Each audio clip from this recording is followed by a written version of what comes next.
Hell yeah. So we're now on. Okay. And yeah, you guys ready for countdowns? Yes. Ready when you are, baby. All right. 5, 4, 3, 2, 1, go. Welcome to Game That Tune.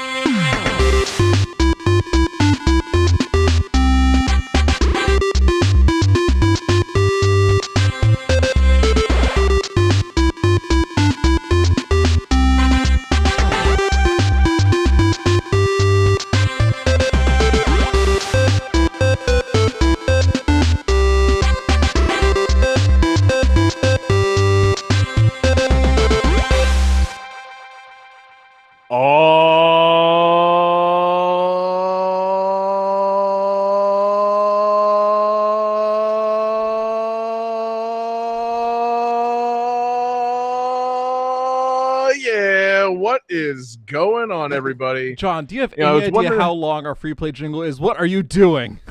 I'm so sorry, man. I wasn't sure how I should start the episode, whether I should do kind of a dramatic, oh yeah, welcome to Game That Tune, episode 200, or if I should go with the world's longest, oh yeah. But here we are. The die is cast.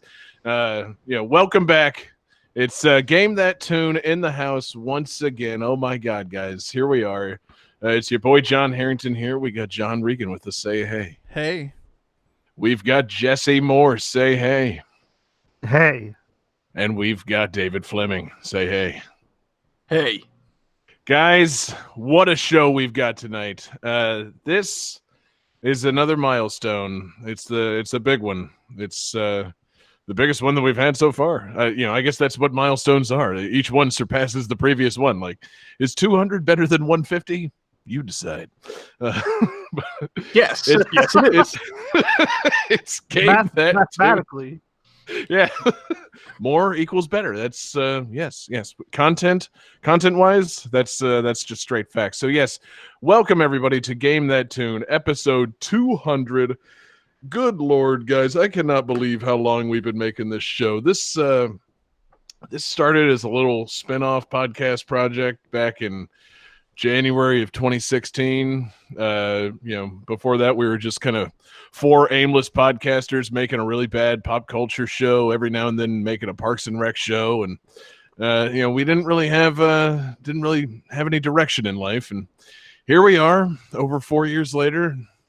200 episodes of Game That Tune, the world's greatest podcast, the one and only fantastic video game music guessing game show, in which we goof off and have a lot of fun, and we try and guess each other's games, and the winner at the end of the night plays bonus tunes and picks the theme for the next episode. It's been a hell of a ride, guys. We're gonna get a little reminiscent on this episode, but that doesn't mean we're not gonna have a lot of fun. So our winner last week, Jesse, raising your hand. I was going to reference what you said about being self-referential and whatnot. I was wondering if we all had those operations to get some of our ribs removed, since we're going to be sucking our own dicks a lot. I don't. As from what I hear, though, I don't think David needs to have any kind of rib removal, but because he's the true dick boss of the show. Exactly. David's the big dick boy of Game That Tune. He can just fit it in his mouth from where he's sitting right now. But no, the rest of us, yes, that is why we really appreciate our patrons. Truly, they've allowed us, really to feel a sense of self-satisfaction and afford the rib removals. Patreon money to get ribs removed. What else are you supposed to do? I mean, that's God, please add that to the wiki, please. $2 million, per month. We all get the ribs removed and we suck our own dicks on camera. This becomes an OnlyFans. But yeah, wow, really starting us off fantastic, Jesse. I appreciate that. Yep, it's Game That Tune, episode 200, and the winner of episode 199 was, of course, John Regan. And so, Johnny, you get to tell him what the theme is for tonight's episode. God, I forgot he won. Fuck! Tonight's theme is a free play, because when I went... And folks. We've got something pretty goddamn special, guys. We really should have rehearsed this before the show began. You guys could stop me if you hate it. But tonight, episode 200, we're doing our first ever live free play jingle, all provided by me. So here we go. Yeah, I'm gonna free my play to the Old Town Road. We're gonna free play till we can't no more. I'm gonna do a free play on Game That Too. We're gonna pick a theme until we can't no more. I got the free play in the back. My theme is attached. John, I don't mean to interrupt you. That's a killer free play jingle, but No, I already had one prepared for it, so like we can probably just keep going with yours if you want, but I have one ready. Nah, we should probably just let David do the DK rap again, shouldn't we? Which one's longer? Oh, of course, David has the longer free play jingle. Everything's longer.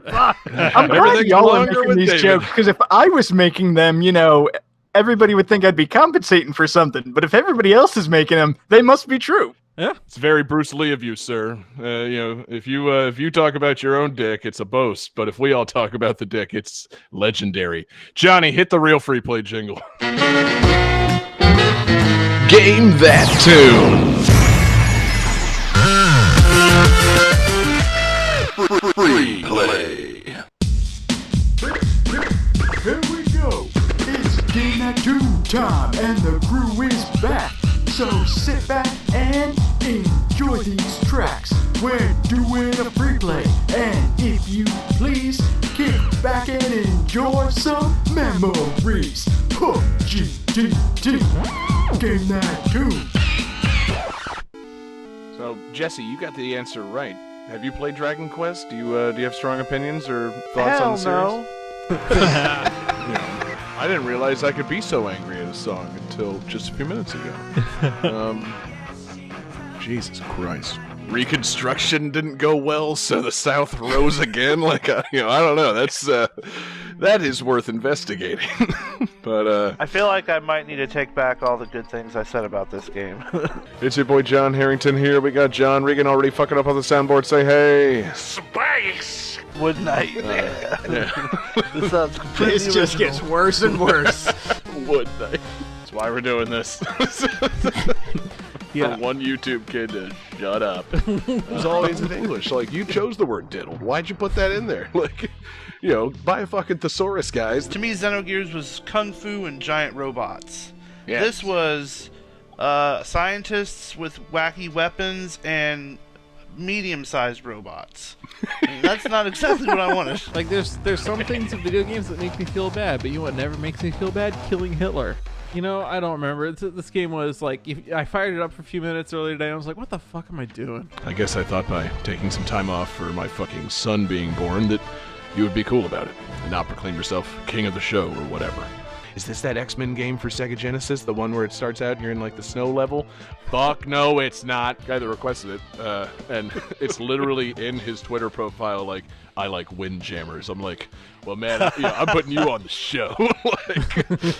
Okay, is Street Fighter the movie, the game, better than Face Off? Probably not. No. Yeah, fuck no, it's not. I was gonna say, should we wait for Johnny's beer run to be over, or? Oh, who the fuck knows on that guy? Well, it was on PS1, 64, Dreamcast, Windows, and Game Boy Color. I assume the Game Boy Color had a very different soundtrack. Hypno, that's literally Jimmy Buffett fighting things to that jazzy rhythm, knife, knife, knife, Slap, slap, stab. throat. Oh yeah, Christopher Lee was a damn good Dracula. Great set of tits too. Yeah. Especially if the Octodad takes some of that Chinese Viagra and all 8 of his limbs get all stiff. He just turns into a wagon wheel and just really gives it to his wife. I think that she would realize pretty quickly he's an octopus. Who wants 10 minutes of Johnny struggling? No, I guess not. Can we just do 7? Does David actually have a 360? I was joking, but now I think he might. Oh, he totally does. I do have a 360. Oh, shit. One of the unlockable carts is Dick Cavitt's couch, and it's John Lennon riding on that. There's a deep cut reference for all the adults in the room. Who did I just get beaten by? John Regan. What is it with Game That Tune and having older male celebrities use their penis on inanimate objects? They recast a few characters from one, so it wasn't as bad. And goddamn plane has crashed into the mountain on this one. He's wrong as hell, baby. That second track sounded like it was straight out of Cave Story, man. I swear to God. Because it was! Oh, wait. So, wait, okay. What is Blade Strangers? Kermit plays a banjo, you fucking asshole. Whatever. Oh, you ruined the whole He pulls out the thing. banjo. It's Pleasantville, but Pokemon. Fuck yeah, it's Pleasantville Pokemon. Why didn't we lead with Fart Boots? Because that is how you sell a game to John Regan. Has anyone's opinion changed on Battletoads in the last 107 episodes? I mean, exactly. You know, Master Hand spreads Master Ass, and the light beams just consume everything in sight. You find an egg and squish it. You find a bear cub and you drown it, and there's no Banjo-Kazooie. Like, seriously. Guys, I'll grab the shiggy phone. John, that's just a beer can. Yeah, John, that's a cup full of piss. What are you doing? Definitely So many hard to say things. Neil McDonough, destruction on the CD Guggity. Oh man, that's my favorite console, the CD Duggity. It's better than that weird Apple system. Just chose nothing but tongue twisters. The actor that played Tum Tum Dugan and Damien Dark, Neil McDoug on CW Dignity. So anyhow, Konami DDR Disney Channel mix. Like, fuck everything about that. It kind of reminded me of the end of Metal Gear Solid 4. Just saying. I could see that. Yeah. I could see that. You know, except that Bob Dole didn't put a gun in his mouth. I have the same policy when I dress up in my fursuits. Like, I never dress up as the regular Fox. I strictly use the Rocket Fox suit. The Red Rocket Fox. Oh no! Oh God, no! Yeah, they call her like Mrs. Fist. It would have been like, wait a minute now. And one of the tracks is Loch Ness. And guess who's in the background of the track? Oh my God, that sounds Jeremy amazing. Clarkson, Yes, Jeremy Clarkson, whoever that is. one of the hosts of Top Gear, John. God damn it. Came up for air between puss crushing sessions. We're and played always- some serious Halo. Yeah, somehow. I'm always thinking Burger King. Multiple drawings of dicks. It's a snowflake All right, so, of dicks. You just got me thinking about like Rocket League, but with big anime titties. I would love that. I would love that so much. What would have the titties? The cars? Dude, a power pad with like the super scope would be pretty sweet. Or not. It'd be pretty exhausting. What was the last song? I don't know. The best part about all that is once there's a nice community, we'll get some really good Excite Bike Rule 34 drawing. Yes. I also heard, David, that you like mudkips. Mudkip is not in this game. What? Oh God, just a bear just like ripping ass all over the place. What? But I could swear we just had a trivia question involving the phrase crocodile scrotum. I want to play the Fantasia game. No, you It fucking can't don't. possibly- That was always the house rule, no odd job. Like if you pick odd job, you're just getting the fuck out of my house. I thought it was because he's Asian. I thought it was because he's French. Both of you are racist. I like it. I see a lot of confused faces, which makes me happy. The first person to drown loses. Yeah, no shit, John. John has the right answer of Mario Golf for the Game Boy. Fucking knew it! Game Boy. Motherfucker. You heard it here first. Sega Channel, the Game of Thrones of the Sega Genesis. John, let me list you a few things that are better about edging. No, we're not doing that lightning round. The hands of an untalented composer, it sounded like a guitar taking a shit most of the time. John, justify Mega Man 7. It's fine. Real talk, earliest confusion boner, Gruntilda once she'd suck the hotness out of Tootie. Yeah. That was weird. If I was aiming in GoldenEye using the R button, which was seldom, yes, I was shooting for the dick. Let's just stop this and do a movie commentary for the Flintstones movie. I can't move past it. I'm sorry. I'm stuck on the ass guns. Did you just repeat everything I just said, John? Did I? What is with all these Mickey Mouse games being like magic and illusions and shit? Like, He's from the Magic Kingdom.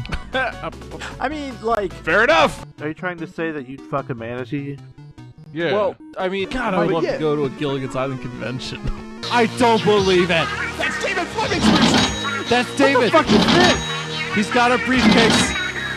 Put the money in the bag! He's cashing in the money at the bank. No! I don't know. Dante from Devil May Cry fucked Bruno Mars and made a real-time strategy game out of it. I'm not into it. Sorry, John just posted like something really disgusting in our Discord during that last. Don't tell them that. That bubbly.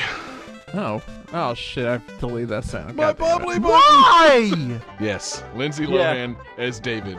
That tracks. You need to go play the game and generate me like 12 to 15 minutes of soundtrack, please. That's a little peek behind the curtain. I don't mean it to be insulting. I think it'd be really cool if he was an old gay man who traveled the world and, gotten guys and also fucking shot people. So wait, sorry, what about the police? Fuck the police, Jesse.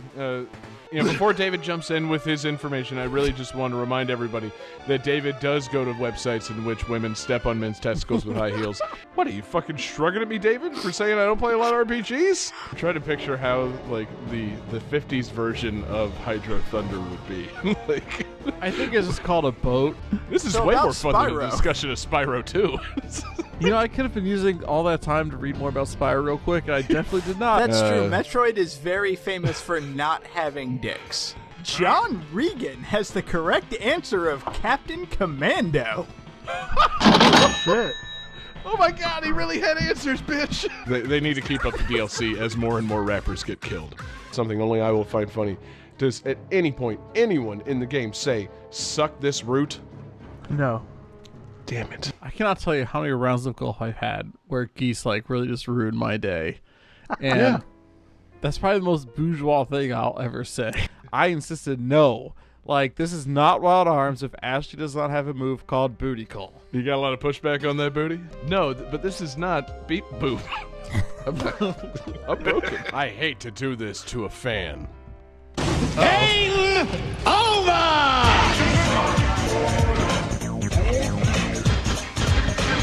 I'm like, man, shouldn't Pepsi Man be like whooping some ass? Japan's given us so much. Can't we give them King of the Hill characters for Danganronpa? Say Star Fox 64, but blocky graphics and crazy music. You're talking about Star Fox Sold. for the SNES. We played that before. That sounds Okay. a lot like a zombie fart, David. You missed out, because guess what this game had that Galaga didn't have? A gun. But that fucking bone roller coaster is such... I'm gonna regret saying that phrase. I feel like I've usually got a pretty good handle on what exists and what doesn't. And I gotta say, I have no idea what you're talking about. Like, what? John plays games, he doesn't play video games. He plays games with my head that makes me want to fire him constantly. Could make an entire fighting game based around his characters. All right, so are we doing a lightning round? Because, we got Stanley Spadowski. We got Kramer. It's a game buying a degenerate for degenerates. Like, that's what this game is. Why are you doing this, John? Is this just like Thunder Force with a bunch of big dicks? Yeah, basically. You want to talk about attending tournaments back around the year 2000? I can always tell the story about my parents getting divorced. Lay down the dick, boss, and play the fleshy dick, boss, till you die.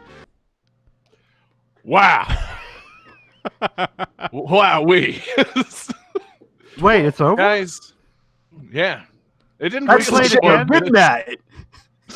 Yeah, that really was like an entire segment worth of show. So, wow, David, that's truly impressive. The size of your free play jingle, it's just so girthy and tremendous. So yeah, we got a great show coming up tonight. We got five. We have a show. Yeah, exactly. This is a video game. Good night, music show. everybody. Yeah, but we're gonna be playing things to self-congratulate ourselves. Well, I guess it's not self-congratulation if we play a voicemail from a listener. So, Johnny, play something of somebody filleting us, vocally, and then we'll get into game one. I want to congratulate everyone on their amazing milestone. The handsome and charismatic John, the entertaining and pun master Jesse, the talented and crafty David, the skillful and genius Johnny. Yes. Happy 200, and here's to another 200 more. Fuck yeah, man. Yeah. God, we have great fans. Start the show, John, the real show. Game 1.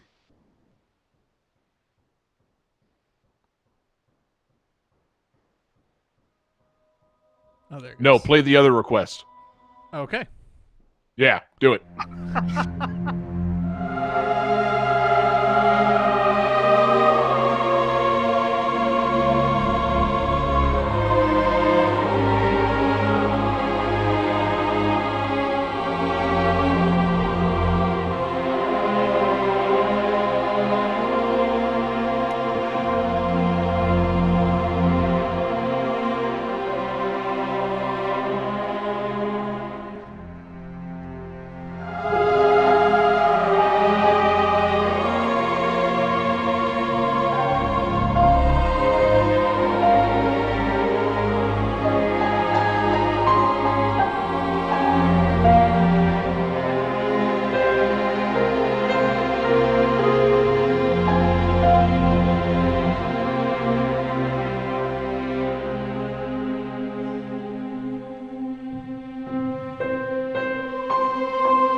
All right, guys. So this is a fan request for the night.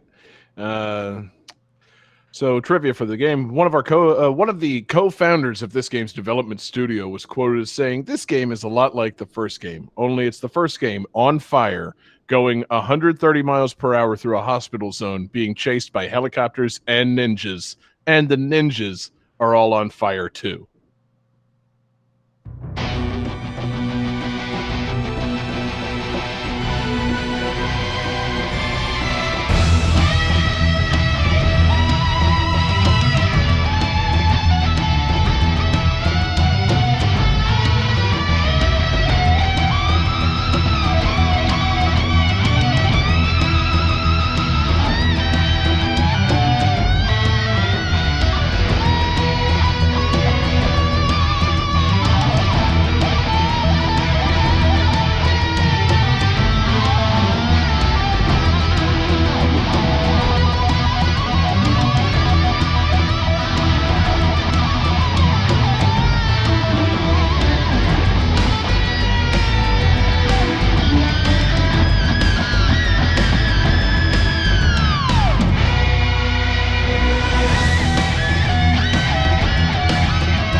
Wow. So, how's everybody feeling after that? Hopefully rocked like a hurricane. It just hit me. Yeah, I'm feeling very good. All right, so thank you to Muddled Madness for the request, and also for the kind compliments introducing our first game tonight. Guys, let's see some answers. I told you, I told everybody in the Discord somebody was going to get it wrong. John Regan says Axe Cop. He's incorrect. Jesse and Dave both have the correct answer of Halo 2. They made an Axe Cop game? No, just John's trivia sounded a lot like what an Axe Cop game would have in it. Oh, that's true. It's whoever the developer guy was that said that. It's like that's a nice way of getting the internet interested in your game. Like, mention ninjas and fire and all this crazy crap, and it's like, is Halo 2 really like that wacky? And sure, probably. I don't know. Halo's always just been Halo to me. I would describe Halo as many things, but wacky is not one of them. See, yeah, and I feel like ninjas on fire. You can't get more wacky than that. It's just, oh man, who set fire to those ninjas? You scamp. But yeah, so man, what a game! This Halo 2. Maybe you've heard of it. kind of a big game. It's just that's an old standby that applies to this game. Like, Halo 2. If you ever were in the same room as an Xbox, you had to have at least known of this game. So that means Johnny, I bet, never played it. No, but I knew friends that stay up till midnight to go and get the release because it came out, I think, my freshman year at college, and we all had the time to go and hang out at a GameStop at midnight. Nice. And yeah, I had a lot of friends that stayed up and got it and were so stoked about it, and I came over and watched them play a bit, but that's about it. Hell yeah. I feel like I did the same thing, but for Mario Kart Wii, and it was the same night that Halo 3 was coming out. I have vague memories of being in Gainesville and me and Michael were doing a midnight release for some Wii game, and everybody else was there for Halo, and it's just wait a minute. Who are you guys? Oh no, these worlds are colliding in strange ways. You're not wearing Mario overalls. What are you here for? Yeah, exactly. Where are your mustaches? This you're weirding me out. Who's Master Chief? But yeah, it's quite a game. This Halo 2, it finally, and I think the real reason Johnny hasn't played it, it did away with the LAN party, baby. It was time to take things to Xbox Live, so none of us had to see each other anymore. Thank God for Halo 2. We could stop going over to each other's houses. We could just scream at each other from the comfort of our own living rooms. This might be the worst game ever. God damn it. What did this game do to us as a society? Oh, jeez. So, Jesse, you actually have any Halo 2 memories? I do remember playing it a bunch, and I got fairly average with a few of my friends that also played it.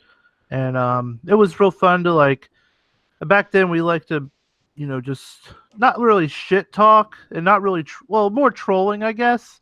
I remember one time I just friendly fired my whole team just because I thought it was funny. And it was such a jerk move. If someone did that to me in a game, I'd be so fucking pissed now. Sometimes it is funny, man. The grenades stick to things. It's hilarious to watch. Oh, I love that. And this game added the ragdoll physics. You can watch your friends just get blown to hell. It's cool. And we would do this thing where we would say we would find someone that was in the group with us that we were going to play against, and we would all start saying his name or her name until they replied, and then we would just say hey, and then they'd be like, what? And we'd just be like, hey, and they'd be like, what do you want? Hey. And people back there would get so mad. I think I've heard, man. You're fucking up their concentration, Jesse. I remember hearing so many slurs on Xbox Live. Yeah. And see? I remember hearing slurs I didn't know were slurs on Xbox Live. Back then it was the wild, wild west. I mean, I feel like it's still kind of that now. Either that or you just get you hear them listening to music or having a conversation on the phone with someone. Or baby crying, or taking a big old bong rip, and then you're yeah. My number one can't do it on fucking online gaming with microphones on is when you hear the baby crying in the background. It's we're playing Grand Theft Auto 5, and it's motherfucker, stop, go pick up your baby. What are you doing? This is terrible.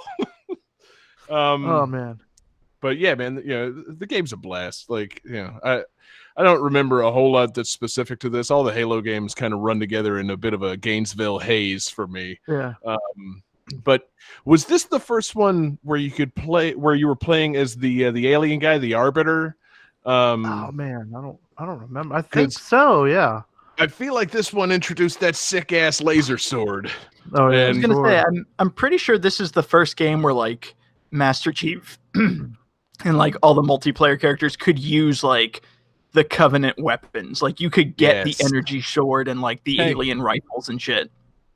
God damn it, John. Yeah. We never should have taught him that. I taught him a new skill, everybody. On the 200th episode, Jesse, for real? God damn it. Yeah. That's Johnny's hey. It's just Tim Allen grunt randomly thrown into the conversation. But yeah, no, I mean, honestly.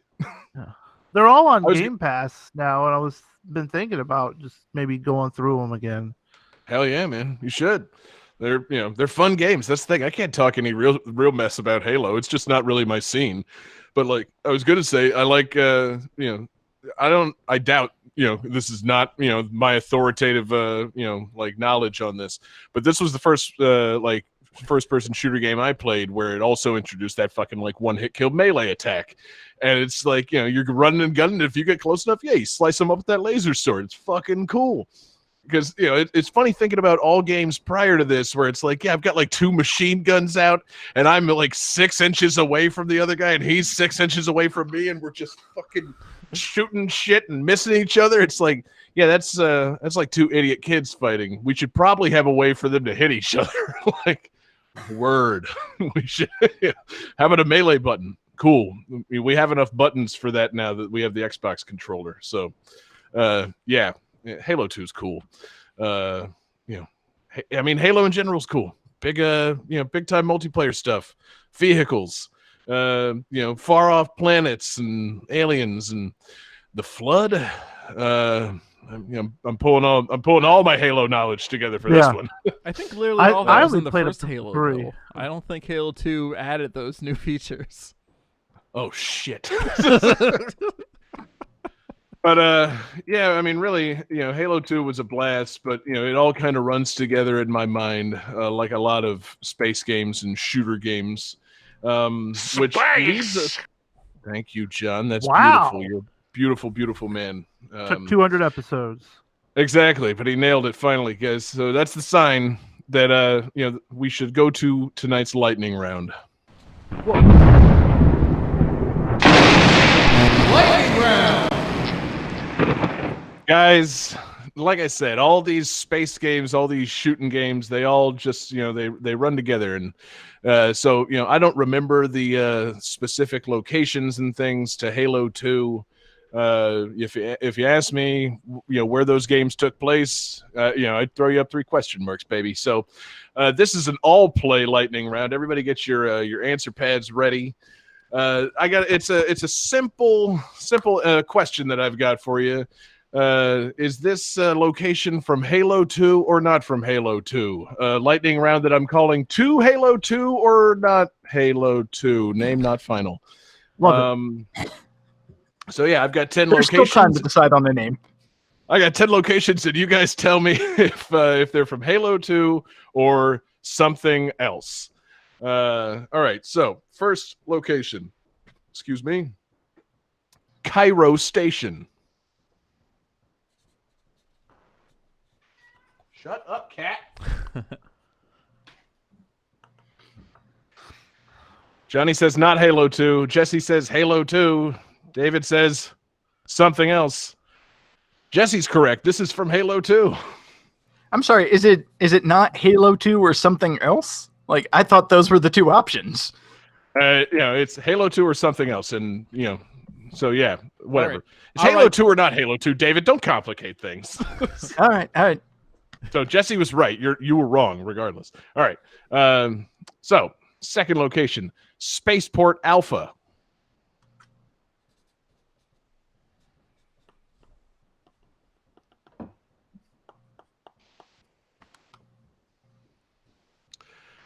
Everybody says not Halo 2, and they are all correct. Spaceport Alpha was, of course, in Diddy Kong Racing. Yeah, it was. I feel like we need sounds. Johnny, hit the space sound every time someone gets one right. Okay? Thank you. All right, the next location, Dalmasca Ester Sand.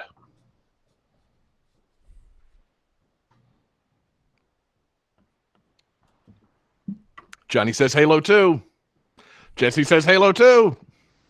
David says Halo 2. They're all incorrect. That's in Final Fantasy 12, baby. Man. Oh shit, that's right. All right. The fact that it's in Final Fantasy 12 makes me not feel as bad that I got it wrong. I'm furious. Don't sweat that shit. All right. Next location, Planet Threshold. That's what she said. Uh-huh. And he says Halo 2. Jesse says Halo 2. David says not Halo 2. Johnny and Jesse are both correct. It's Halo 2, guys. Space. Seriously, Planet Threshold? I mean, it's a very creative game, David. That sounds like a stat you get at the end of a level. God. Yeah. Okay. Next location. So dismissive. Rith Essa.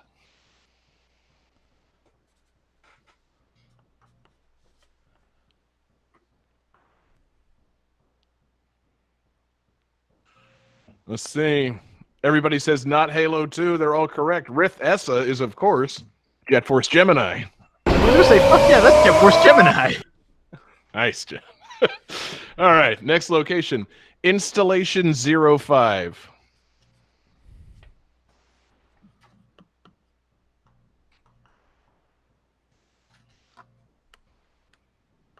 And he says Halo 2. David says Halo 2. Jesse, what do you got?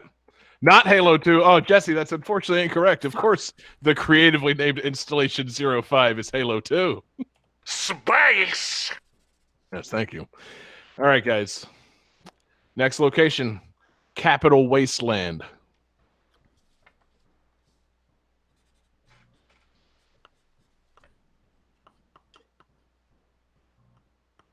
Capital Wasteland? Yes. Isn't that a School of Rock song? Something like that. Everybody says not Halo 2, and they're all correct. Of course, the Capital Wasteland is Fallout 3. Hot take. Really wish we could get some soundboard consistency, but hey, it's Johnny's style, baby. All right, next one. High Charity. Hi, how you doing? That sounds like a screwball comedy title. Sounds like a 90s fucking alt band. Sounds like you're greeting a stripper. Everybody says Halo 2, and of course they're all correct. Space! They all knew they were correct. Okay. New Mombasa.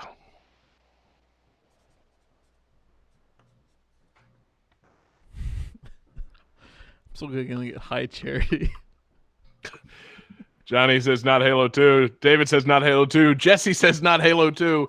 All incorrect. New Mombasa is in Halo 2 because apparently, seriously, I didn't know this, but like Halo takes place partly on Earth. I don't know this shit. Like, God. I thought that was Simba's name whenever he took over. New Mufasa.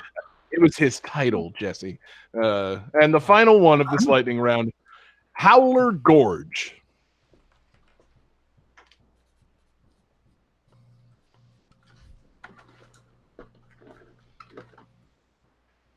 Johnny says not Halo 2. Jesse says Halo 2. David is... oh, he's flipping the coin. Heaven or hell. David says Halo 2. Incorrect. Howler Gorge is a racetrack in Star Wars Episode 1 Racer. So, that's man, right. What a lightning round. Johnny, great job. This setting a unsettling precedent for the rest of the show. Johnny got 7 correct. Jesse and David both got Jesse got 6. David with 5. What a fucking round. Halo 2 is good. The writing and place naming, maybe not so creative. Apparently it takes place on Earth. Seriously, I played a good amount of these games without realizing that shit took place on Earth. So don't ask me, folks. Halo 2 is dope. Thank you very much, Muddled Madness, for the request. And Johnny, do we have somebody giving us pleasantries to take us to the next game? Oh, you know we do. Hey, baby. Hey guys, Mixmaster here. Oh, thank you for that's what should have been the intro. Of laughs and tunes.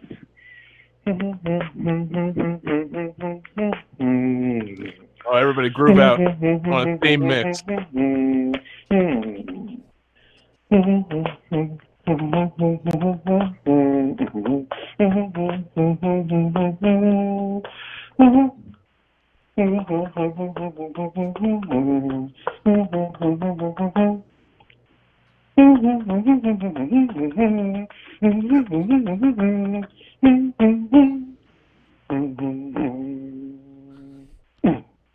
Thank you.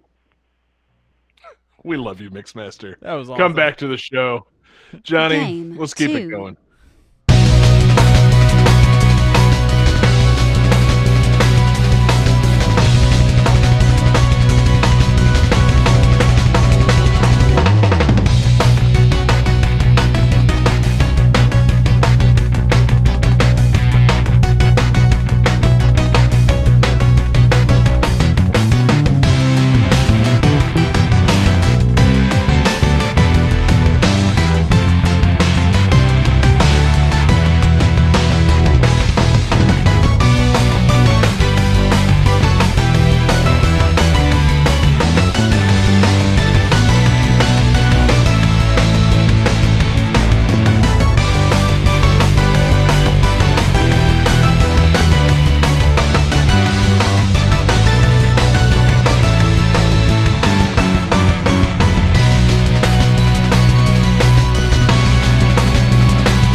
Oh, hell, I lost my trivia for a second. Oh, no! Just one moment, please. Let me pull that up very quickly. So, trivia for this game. This game was initially announced as an April Fool's joke in 2013, but was later revealed to be an actual game released on Steam in June of 2016 and on the Switch this year, this April, as a matter of fact.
Is Johnny back from his pee break? He is back from his pee break. Huzzah. Hey. Who has guesses / answers? He's back from his pee break, and he brought a dick with him. I mean, technically, No, I you're always supposed do. to keep. Easy. This is easy. You're supposed to keep your other dicks in the bathroom. Yeah, man. Okay, so Johnny has his answer. John and Jesse, are you ready? Get it out of here.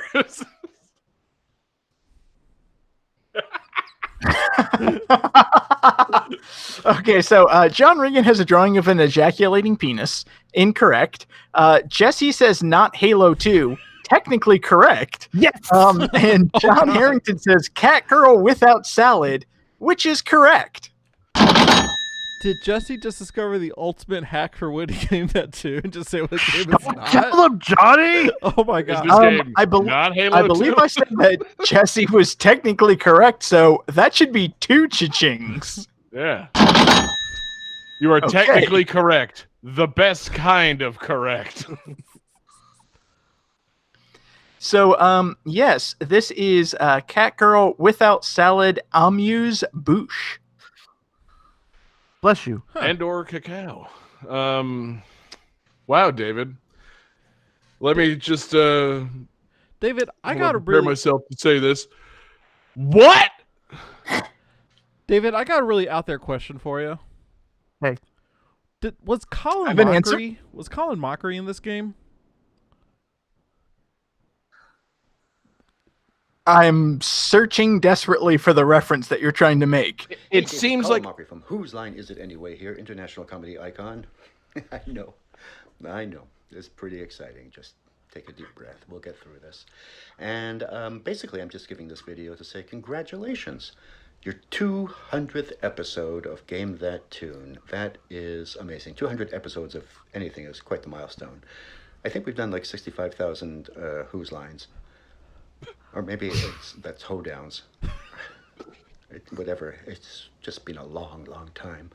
So congratulate you on your 200th episode, and congratulations on a job well done. I know it's a competitive show, and you win all the time, but the points don't matter. They really don't. It's what's inside that counts. And here's what's inside of me. A hoedown. And it's for you. This hoedown's for David. Congratulations on Game That Tune. You've reached 200 episodes. Boy, that came real soon. You've got 200 episodes. That really is sublime. And because you're the host, you win all the time. You can see why it's not fair. Anyway, congratulations. Here's to at least 2,000 more. Stay safe. Take care. You know, I don't think Colin Mockery fully understands the format of the show, but that doesn't diminish the moment. That was fucking awesome. Wow. I also love the fact that you forced a segue into Catgirl Without Salad for Colin Mockery, considering the fact that the main character is voiced by Christina V. Oh no! God damn it! The main character is voiced by Christina V. Christina V was the gag cameo. She was a diversion, David. Yeah, Colin Walker is the real cameo. Christina V, we told you we were doing that. And we actually did do it. Yeah. Committed. Oh, do we not have the Christina V clip queued up? Oh, we do, but the real clip is Colin Mockery. Yeah, Colin Mockery, really hitting the David in middle school box there. That I thought that would really be a fantastic appearance. So wow. I can't believe Colin Mockery's a patron. That's amazing.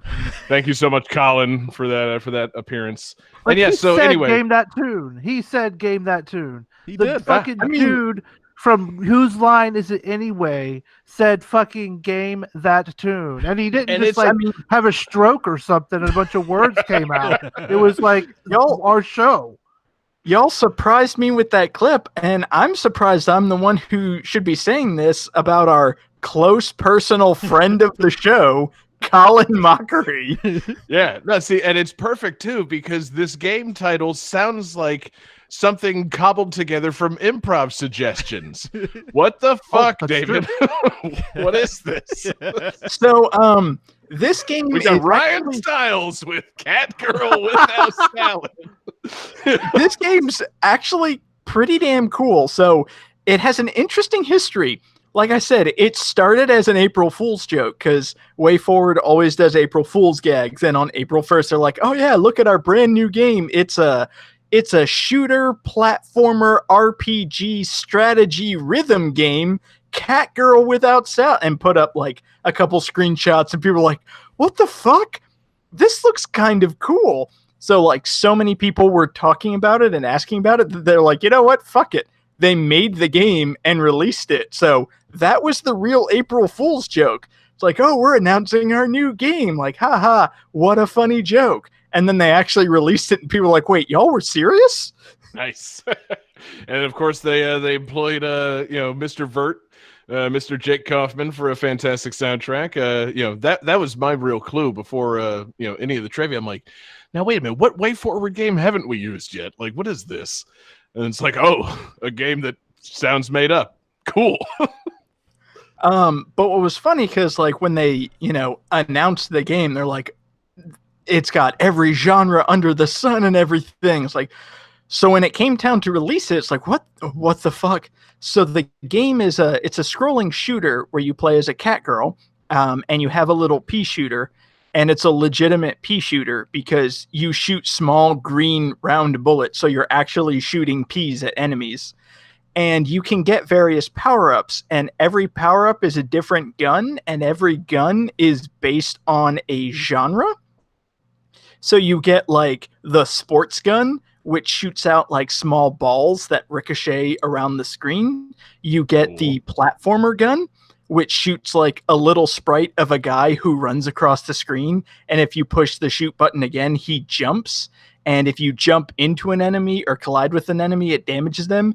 But if you time it so you jump onto the enemy, it does extra damage. You have the rhythm gun, where if you get that power up, like a bunch of arrows start scrolling around the bottom. And you have 4 buttons that are like on the Switch. All 4 face buttons are just shoot. So if you just sit there and hammer shoot with the rhythm gun, you shoot out like very small weak bullets. If you push the button in time with the arrows, you do slightly more damage. But if you actually time it where you push the top face button when the up arrow is on, or like the bottom one where the bottom one, like if you actually match up the arrows, it does even more damage.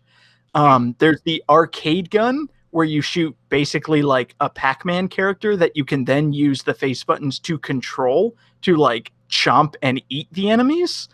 And my personal favorite gun is the RPG gun, where it brings up a menu that you can scroll through and you can attack, which has your like move forward slightly and slash with a sword.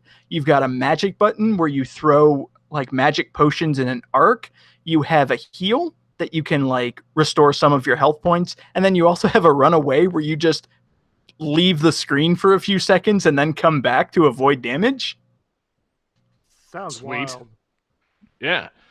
I mean, it sounds like one of the most bizarre, like postmodernist games I've ever heard of. Like, how you gonna like start a game as an April Fool's joke? Only that only works in the last since the proliferation of the internet. You're like, if that's your pitch for a game, that confines you to the last 10 years. But then, yeah, like, you're blasting puzzles with genres and like,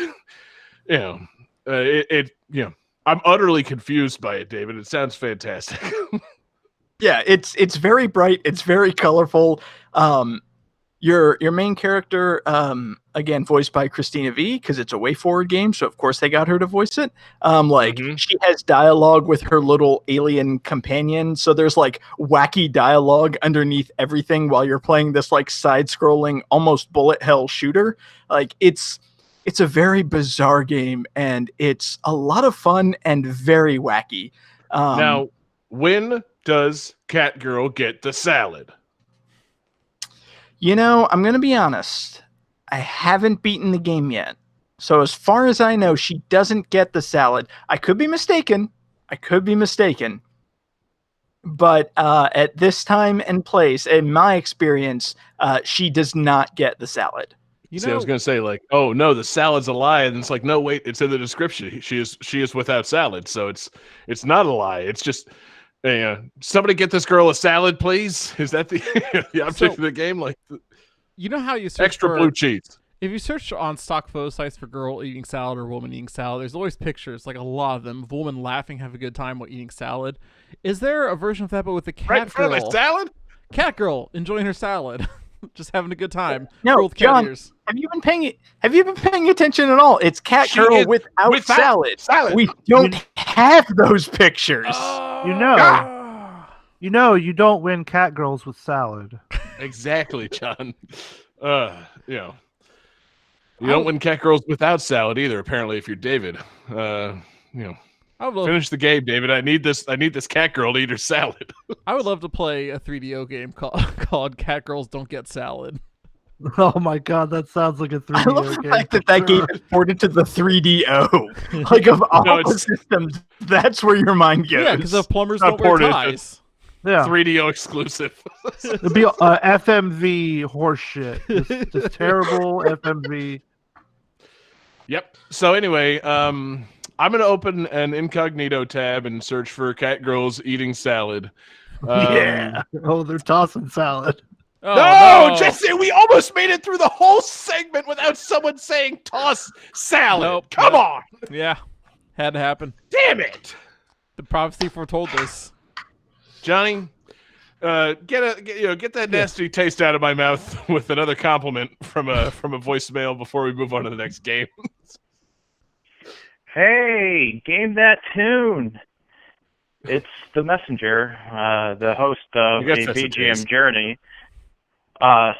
Just calling to say, man, 200 episodes. Congratulations, guys. I mean, 200 episodes is like a big deal. It's twice as big as 100 episodes. Like, I couldn't even believe you guys made it to 100, let alone 200. Like, shit. Hey, wait. Well, just like I said, just leaving a voicemail real quick saying, hey, congratulations and all that. And, oh, wait, yeah, I'm supposed to talk about, like, a favorite moment or a memory about the show. The first thing that kind of came to mind was when you guys had me on the show the first time. I believe that was episode, I want to say 139. You know, you guys had that conversation about noodling. I'm still not entirely sure what that is, but I hope you guys noodle the fuck out of each other tonight. And don't worry, I'll be in the Discord, you know, watching live. I am not missing this shit out tonight. And yeah, guess I will talk to you guys when the show happens. Later. Before we move on to the next game, I did forget, if you wanted to get that taste out of your mouth, I do have a lightning round if we want to do that. Oh, yeah. Lightning round. This show's a mess. It's episode 200, baby! So, I brought, for episode 200, I brought a WayForward game, and I have a very long history of using WayForward games on the show, and I started to think about that history, and I started to think about 200 episodes and reflecting on the past of our 200 episodes. So I put together a little lightning round, if you will, historical lightning round, centered around 200. So I have a little list of events, and you have to tell me if this happened 200 years ago in the year 1820 or not. I thought you were going to say if it took place in the year 200. I'm like, David, come now. Awesome. No, I'm going to give you an event, and like I said, you have to tell me, did this happen in 1820 or not? So we are going to start off with John Regan. 2020. Holy shit. No. I didn't go that far. Just, 1820 or not. So, John Regan, Florida becomes a U.S. territory. Oh, God, I should know this. Yeah, I'll say that happened in 1820, sure. That is incorrect. Florida became a territory in 1821. God! I believe Andrew Jackson tweeted at the time that it was a shithole territory. Hashtag not enough indigenous people to murder. So now we're going to John Harrington. Susan B. Anthony was born. Oh, no. I'm going with, yes, that was 1820. That is correct. Woo! All right, Jesse. We need an 1820 sound, John. Yeah. Oh, a little bit of the bubbly. I'll take it. Perfect. All right, Jesse. Freedom's Journal, the first African-American owned and published newspaper in the United States, was founded in New York City. That seems way too early. No. That is correct. It was first published in 1827. Okay. All right, Johnny. Wow. A little bit of the bubbly. Civil War General William Tecumseh Sherman was born. Oh, Jesus.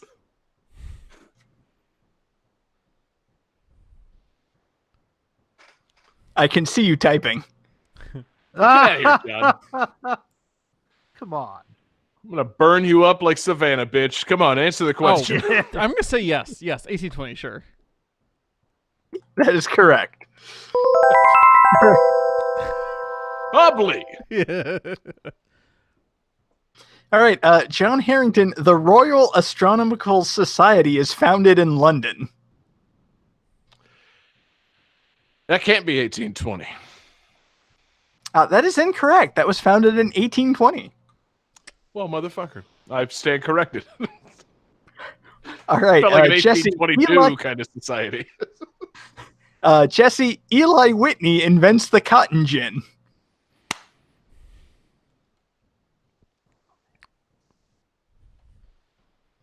Not 1820.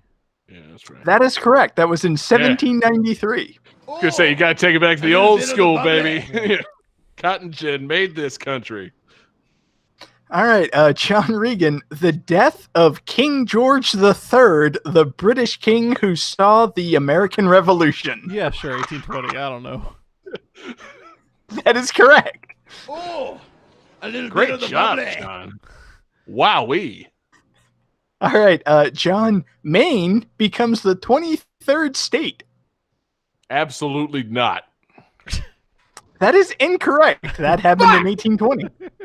Fuck Maine. Who lives in Maine? Stephen King. Yeah, I know. That's name 2 people that live in Maine, you motherfuckers. That demon clown. Don't say it.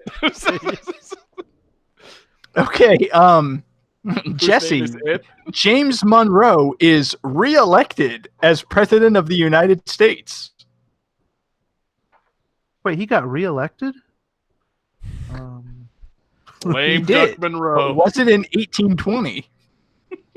Oh man. That's so bad. No, not 1820. That is incorrect. He was reelected in 1820. Foolish. All right. Jesse. Final round. Johnny, the death of Diderot de Fonseca, the first president of Brazil. Yes. 1820, sure. That is incorrect. He died in 1827. Gah. Foolish, John. All right. John Harrington, Frankenstein was first published. That's absolutely not 1820. That's much later in the 1800s. That is half correct. It was not in 1820. It was in 1818. Oh, damn it. A little bit of the bubbly. What was I thinking of? Fuck it, whatever. And finally, Jesse, the Venus de Milo statue was discovered on the Greek island of Milos. Gummy Venus de Milo. Precious Venus. Wait, where was it at? They put it where? Damn it. The Venus de Milo statue discovered on the Greek island of Milos. Oh, they discovered it. Okay, fuck. Constructed. This ancient Greek statue was Milos and sculpted. Otis.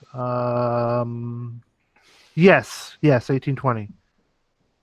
That is correct. It was in 1820. So, excellent lightning round. John Regan got 2 points. John Harrington got 2 points. And Jesse won the lightning round with 3 points.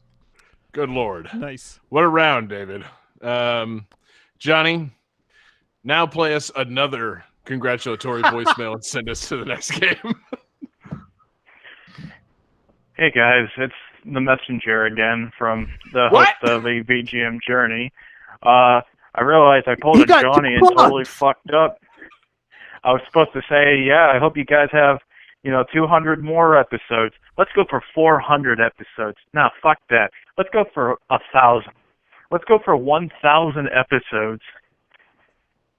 I know you guys can do it. So, yeah, kick ass. That's high praise. And, man, oh, Alex, if you only knew, my man, what a curse 1,000 episodes would be. Johnny, keep it going. Game 3.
guys. So, an early prototype of this game was created and was more faithful to the original game, featuring a top-down view of the environments. However, the development team was dissatisfied with this and opted to redesign the game completely.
Any moment now.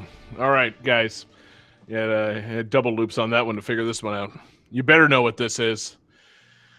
Johnny is wrong.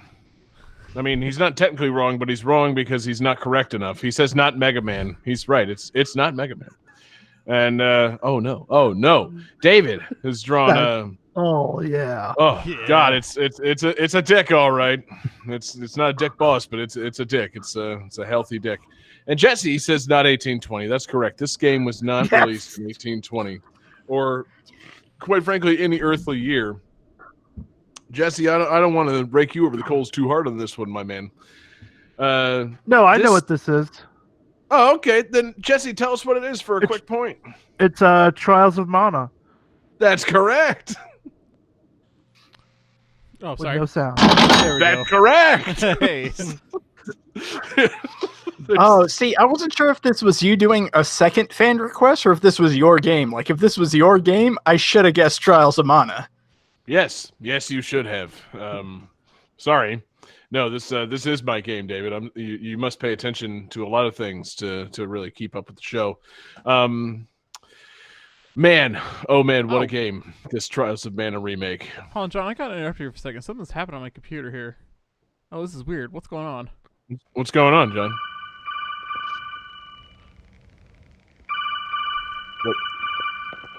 What is this? John, it's Colonel Roy Campbell here, coming out of retirement and showing off the hitherto unknown side effects of fox dye, this creature growing on my face. I've come out of retirement for a good reason, John. To congratulate you on your 200th episode of Game That Tune. Oh, he said 200 it! episodes. Well, I guess time hasn't slowed you down one bit, has it? Congratulations, John, and don't worry about never winning the August absurdity. Because if you ever did, at this point, you'd definitely cause a time paradox. So again, congratulations from Snake and I. Be well. Campbell, out.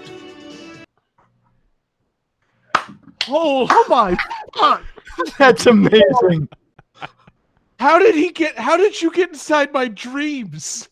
This, oh my God. That was amazing. Colonel Campbell just burned me for never winning August Absurdity. How do we top that? The fact that he said August Absurdity. Like, he said something from our show. I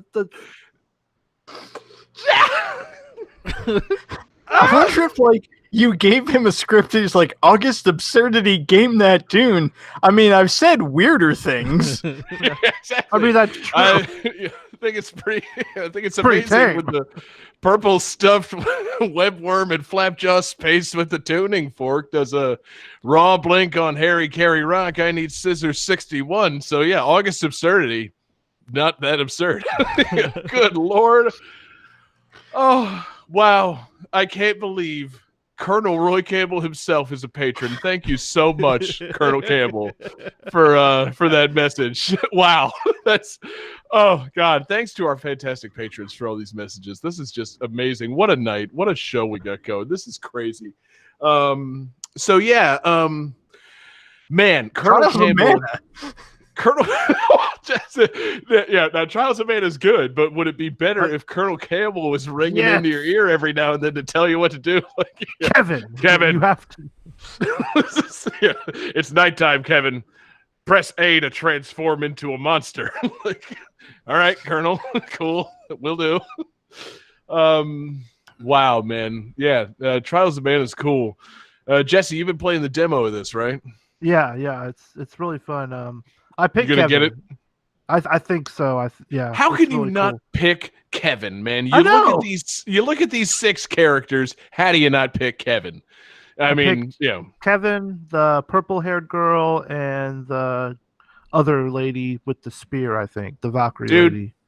Man, that's my team right there. That's my fucking go-to team. Like, except the first time I played through Trials of Mana, on my my Super Famicom, I picked in Japan. Yeah, totally. I picked Reese as my lead character and followed up with Kevin and Angela. But yeah, I've also played games where Kevin's your lead. And then you add in Durin the Warrior and Angela. One way or another, you got to get Angela in the party. David, Wasn't this also on that like Mana collection that was released for Switch? I'm glad you asked, David, because yes, I picked the Trials of Mana remake because it's a hot new remake of a game that's really good, and I picked it because the soundtrack's fantastic and I love it. Unfortunately, I'm not going to be able to play it for a while, man. I'm in the middle of like closing on a house, moving. I ain't got $50 to drop on a fucking game right now. And, I'm trying to be good. We've talked before about my tendency to buy games that I don't have the time for right now. But I already have collection of Mana. So, in preparing for this show, I've been playing my original Trials of Mana on the collection of Mana. And yeah, the game's really goddamn good. And, I will one day have Trials of Mana 2020, and I can't wait. Because as good as the original Trials of Mana is, Seiken Densetsu 3, if you will,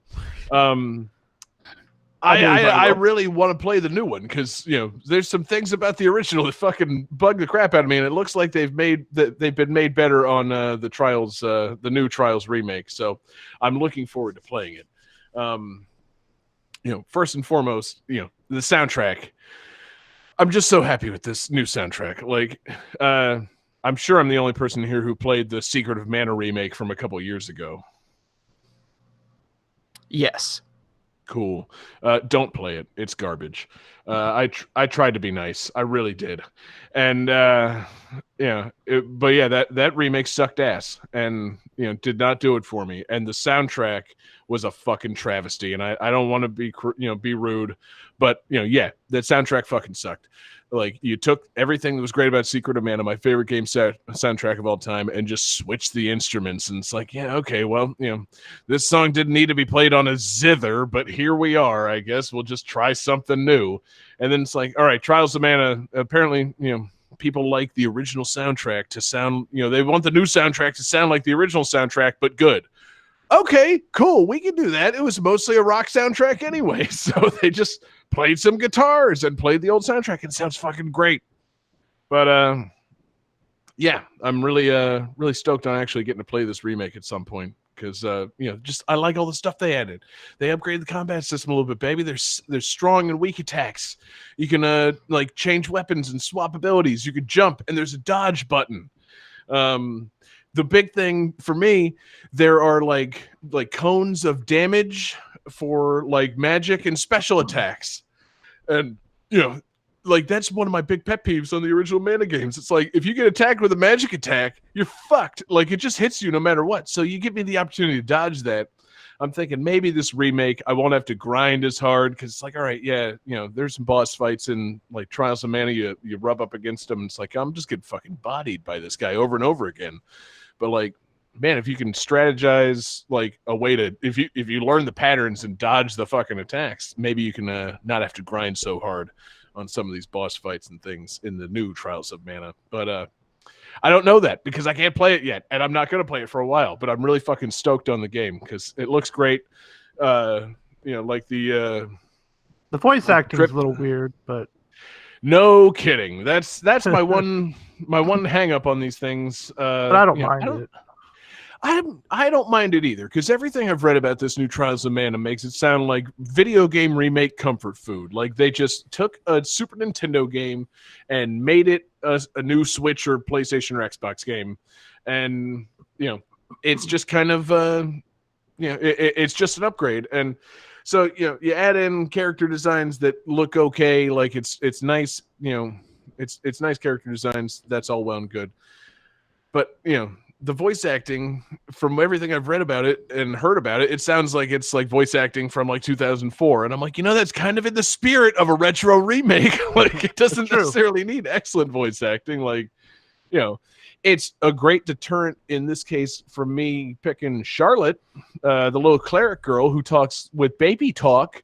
Grandpa, oh, I miss you. Oh, I'm so sorry. Like, nope, can't do it. Can't do that voice whatsoever. I hear she's the best healer, though. That's the problem. She's a very useful character. I've been playing, like I said, I've been playing the original in the collection, and I don't have a healing character. I got the attack magic, I got the Amazon woman, and I got the Beast Man, and I can't heal during a fight. I'm fucked. I eat a lot of chocolate. Like it sucks. So it's just tough, man. But the game's great, and it just looks like they put a lot more work into this one than they did the Secret of Mana remake. Like, even just seriously, just the ability to move the camera around and see the full environment. It makes this more like a Kingdom Hearts game than a fucking just like straight Secret of Mana game. Like, you can jump and dodge and hit things and move the camera in 3D. Cool. That's worth the price of admission. That, again, I can't pay right now. I ain't got it. But I will get it eventually, and it'll be great. I was going to say it's going to be a great game to play with my son one day, but it's not. They took out multiplayer, so I'm a little bit disappointed by that because part of the appeal of the Mana games is 2 or 3 players playing together. But whatever. Game still looks good. I want to speak with my dollar and support them making this game, so I'm eventually going to play it. But, it looks dope. the soundtrack's good. I love love the just I don't know. I love the sound of it. I love that they kept the same song titles, the confusing translation and things that don't quite make sense, which leads us to tonight's lightning round. Lightning round.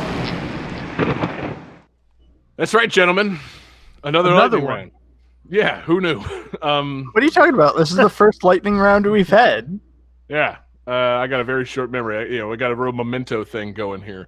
So this is a sequel to a lightning round that I did many episodes ago. John, let me ask you something. Do you remember the Secret of Mana theme lightning round that I did at some point on this show? No, of course I don't. I don't remember anything from 10 minutes ago. That's right. Good. Thank you, Guy Pearce. So I've got a list of 20 songs. 10 of them are from Trials of Mana. Oh, fuck. 10 of them are from F-Zero GX.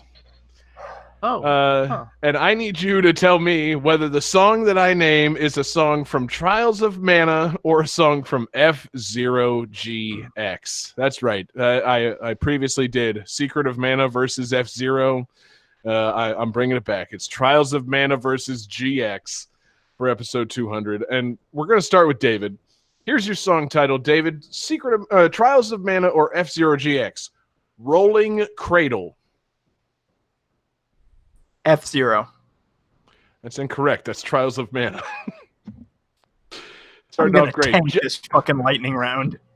Johnny, Feel Our Pain. Rock. What? That's not even an answer. I'm going to say F-Zero. That's correct, John. That's from F-Zero GX. Oh, a little bit of the bubbly. No, we need a shorter sound than that. All right, yeah, that's better. That's Captain Falcon, everybody. Jesse, Beast Man. Trials. That's incorrect. It's F-Zero. Shit. Beastman's one of the drivers, baby. All right, David, we're back to you. As You Choose, third. I'm sorry, As You Choose. As You Choose, third. F-Zero? That's correct, David. There's the sound. Thank you, John. Perfect. Johnny, your song title, Female Turbulence. F-Zero. Incorrect. That's Trials of Mana. No. All right. Queef? No. God, no. Jesse, Deathborn. F-Zero. That's correct. David, Decision Bell. Trials of Mana. That's correct. Johnny, Wings for My Way. F-Zero. That's correct. We're getting on a roll, guys. That's 3 in a row. Jesse, High Tension Wire. Trials. Oh, man, he's correct. David, Different Road.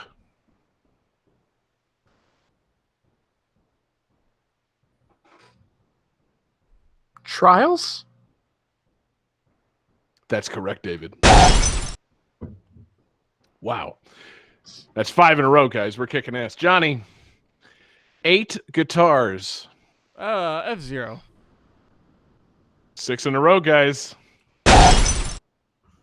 Jesse, Return to Forever.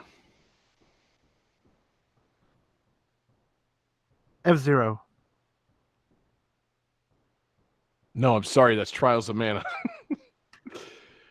David, Left-Handed Wolf. Oh, yeah. I call that The Stranger.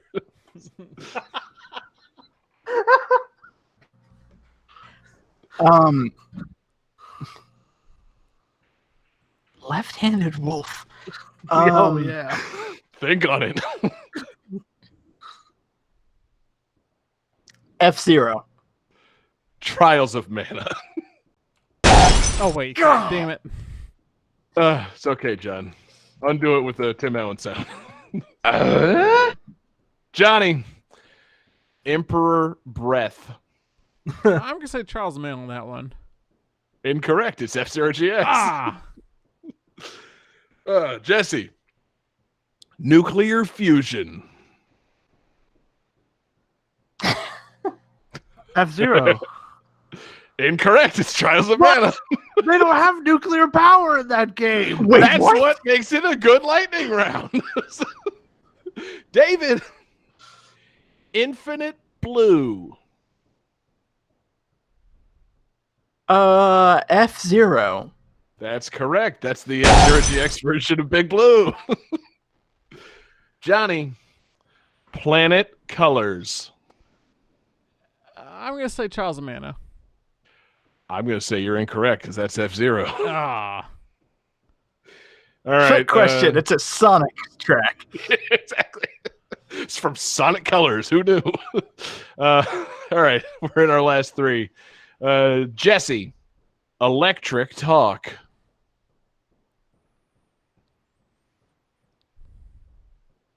F-Zero. Trials of Mana, man. They don't have electricity. That's what's so frustrating. Okay. David, your last one.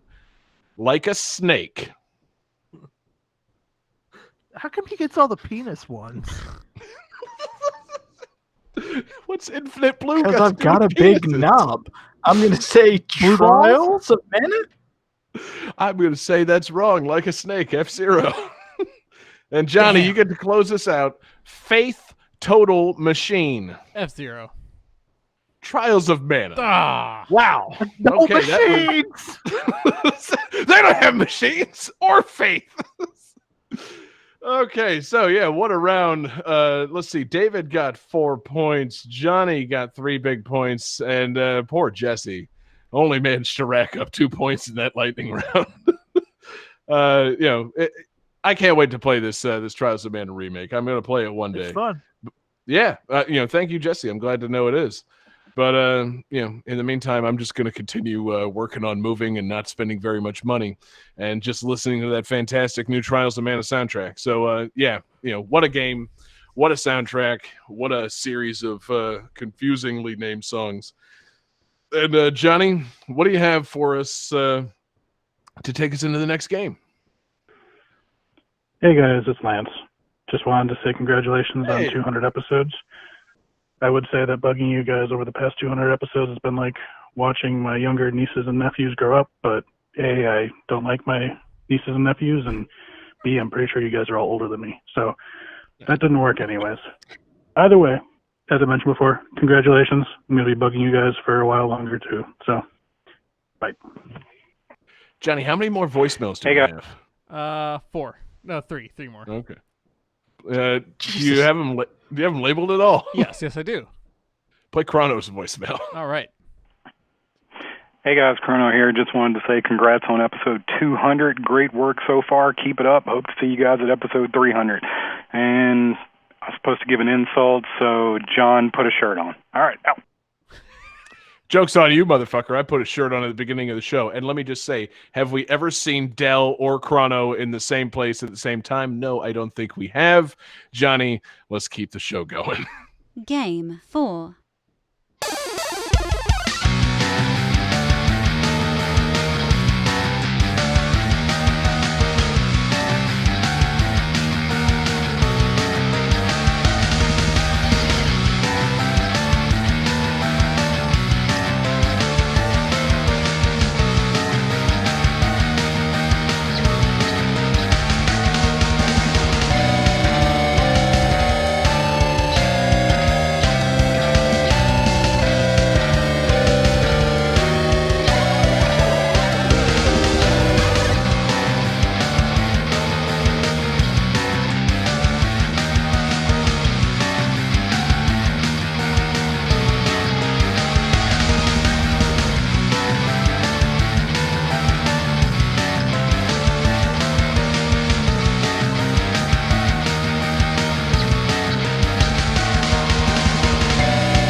Fuck episode 200. Well, Jesse's coming back in, I think. Jesse's always coming back in. Ho ho. All right, so this game was originally based on a Flash game, and the Flash game's popularity led to the developers to start a Kickstarter to fund a director's cut of the game. The director's cut features a number of changes from the original game. So, like, the original Flash game has been described as a one-to-one pure parody of the game it's based off of, and this tries to push it into its own level, into like its own kind of game. Jesus.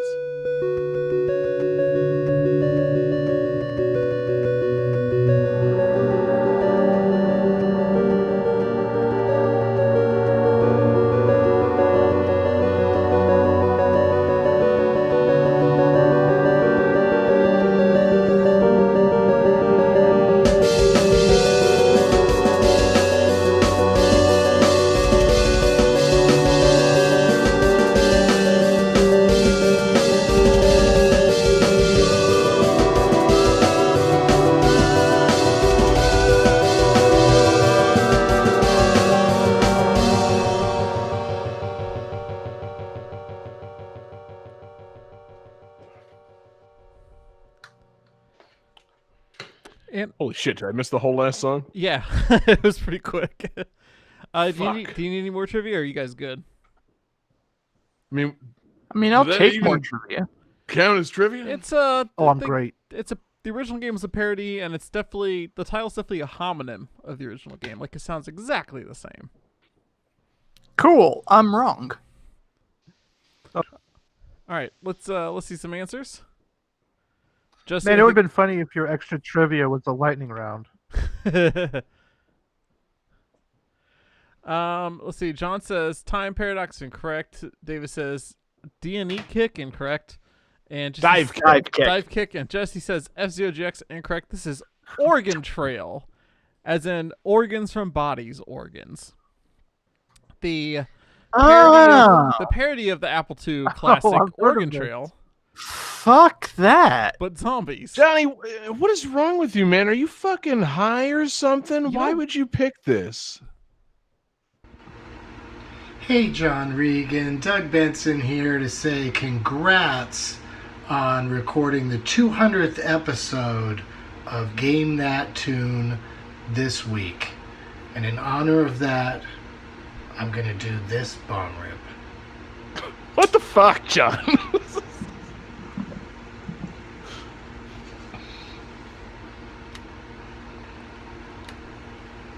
And some might say that it's the pot talking, but Sonic the Hedgehog rules.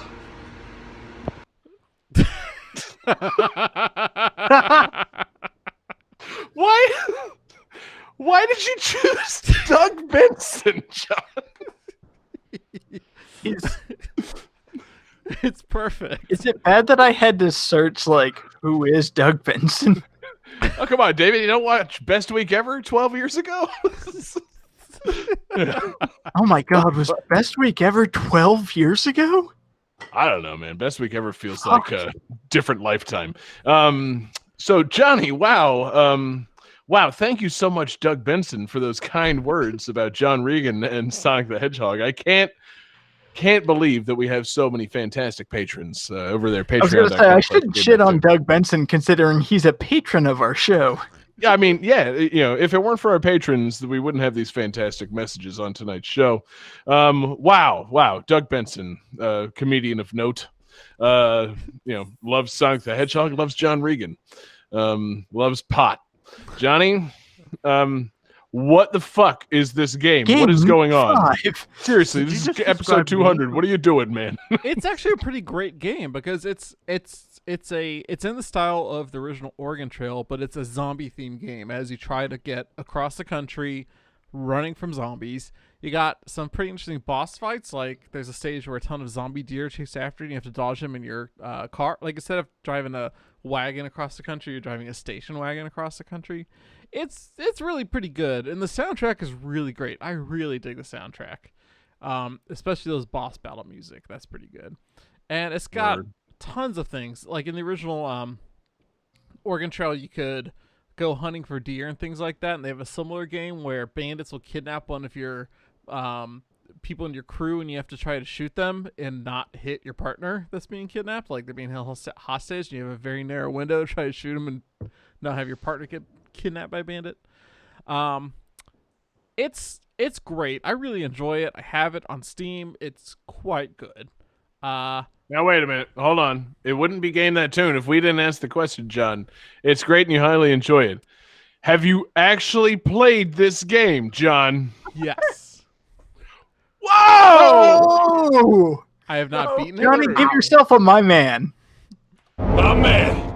I have not actually 200 episodes, but he did it, guys. He actually played the game. He didn't just watch a series of YouTube videos or read a fucking wiki article about it or get it from like a GOG review. He actually played the game. Yeah. I mean, to be fair, Johnny has used games that he has played before. It's just that's never happened post 1996. I was gonna say it hasn't happened for Game That Tune post like episode 40. So like, the fucking milk went bad real early for John Regan, and he's been struggling ever since. So, wow, John, wowee, what a surprise! A game you actually played. So now, is it actually like Oregon Trail where you have to like the focus of the game is resource management as you go cross country, or is it like more of an action? You have to shoot zombies. I mean, it has that, but it's got a little more action to it too, right? But it's done like like in Oregon Trail, you would definitely see a screen of just your wagon going across the plains, the mountains in the background. Like that's a lot of the game is like on that screen and just stops as like, oh, so and so broke their knee or like whatever. But then there's the action sequences too, and there's a lot more of them than the original Oregon Trail. Because I think the original Oregon Trail the only action sequence was like shooting or hunting for things, whereas this has significantly more, and it's a little more interesting and varied. Well, no, the original Oregon Trail had that siege on Fort Walla Walla, and they had that part where you massacred all the Indians at the Snake River jump. there was the whole motorcycle jump aspect of crossing all those rivers, John. The original Oregon Trail was pretty goddamn action packed, so I'm not really sure where you're getting the idea that this changed up the formula somehow. I think the original Oregon Trail, a lot of the action was described to you, and you had to use your imagination. This Oregon Trail, you get to see it play out. Yeah, exactly. This time you get to see someone have dysentery. Yeah. You don't just hear about it. Like, John's got dysentery. Oh, okay. Well, that doesn't mean anything to me. It's like, oh God, the sores and the pus. Oh, he's really got dysentery. This is all fucked up. It's like that Teen Titans episode. Exactly like that Teen Titans episode. The one where Wait, Cyborg I'm sorry, dies. go back. I don't think I saw that Teen Titans episode. There's one where they play basically Oregon Trail and everyone dies of dysentery. It's pretty great. Nice. I was gonna say, Johnny, the one real key to this game, this Oregon Trail bullshit that you've chosen for the show, when someone dies, do you get to write something humorous on their tombstone? Oh God, I don't remember now off the top of my head, but I'm pretty sure you do because it's got to have that feature. That was a crucial feature of the original Oregon Trail. It's the only feature of the original Oregon Trail, quite frankly. That what the goddamn it, John? You don't know? I gotta play. It's like they've updated, made a parody version of Oregon Trail, but with zombies and Oregon Trails. Like, can we just get a version of Oregon Trail where you can play as Starfire? Because I want to play that version of Oregon Trail. Also a good version. But seriously, Johnny, if you can't, make the, I had a pretty great sense of humor when I was 7 years old playing the Oregon Trail. And if someone dies in your party and you don't write on their tombstone sausage and pepperoni, then are you even playing the game?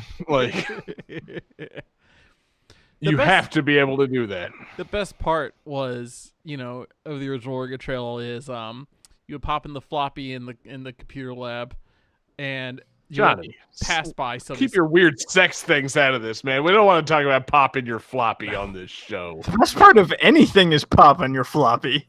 Oh, God. You play the game, it says oh, you see a tombstone, do you want to check it out? And you're like, yes, and you get to see sausage and peppers just written on a tombstone. Yeah. That's the best part, man.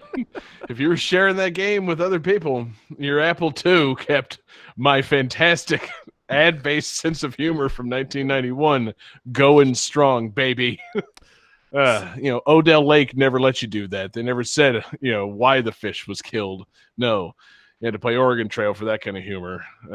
God damn. John, an utterly flummoxing selection for our 200th episode. I don't want, I'd see, is it more in the spirit of the show to be kind to you or to just eviscerate you over this pick? I don't know. You know what? Here's my answer, John. In the spirit of the show, eviscerate.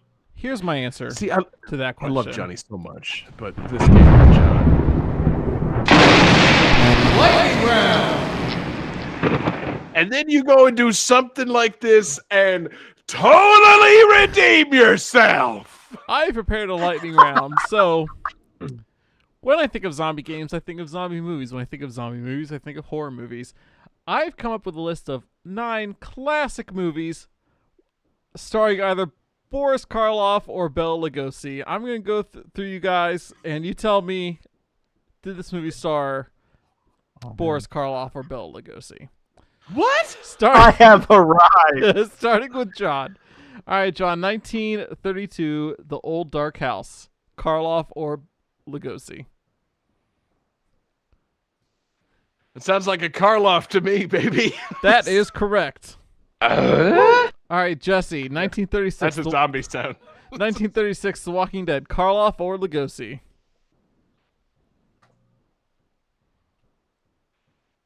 Lugosi. Incorrect. That was Boris Karloff. Shit, I shouldn't have hit that. All right, David. That's okay. Keep playing it. 1932, The Mummy.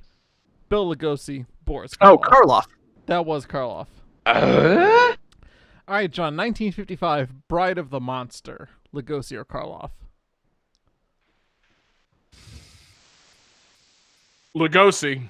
Yes, that was an Ed Wood classic with Bela Lugosi. Ah. All right, Jesse. 1931 Frankenstein. Lugosi or Karloff?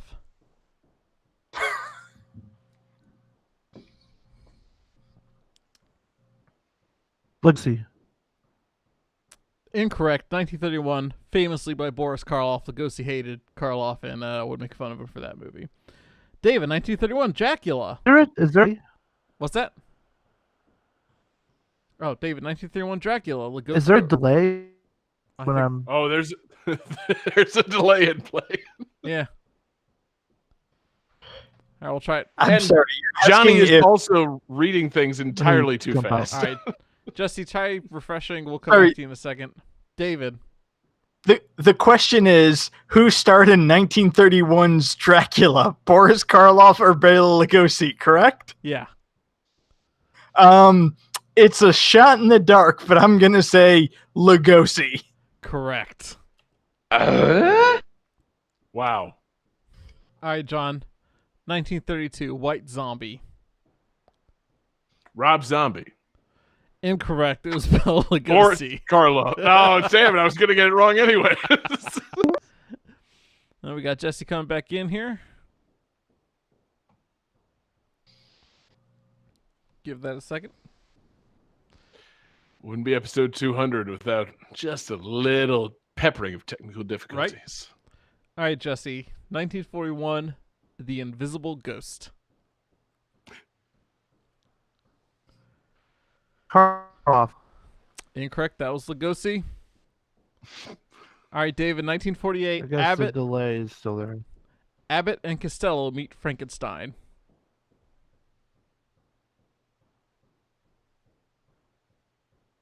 Lugosi. Yes. Bill Lugosi as Dracula. Yeah, I was going to say, because Karloff wasn't Frankenstein after the third. Yeah. Plus, I've seen Ed Wood a billion times and just haven't. And I know Bela Lugosi was in the Abbott and Costello thing. Of all the fucking movies that you have and have not seen, you've seen Ed Wood like a billion times? It's so good. What the fuck, John? Nobody This who has is seen, wild. Nobody who has seen Ed Wood would say that. It's a great movie. No. Ed Wood is a movie guy's movie, and it's clear to me you are not a movie guy, and yet you've seen Ed Wood like a million times. Like, I think John's point is that you've seen Ed Wood, but not Alien. seriously, what the fuck, John? Like, oh, we got to get these movie commentaries going real bad. We're gonna do Wing Commander, then the Flintstones, and then Alien. Logical progression. All right, guys. So on that note, that's the end of the lightning round. I'm gonna play as one of our voicemails. Tight, John. Cool. Hey, this is Mork. I just wanted to say grats, guys, on 200 episodes.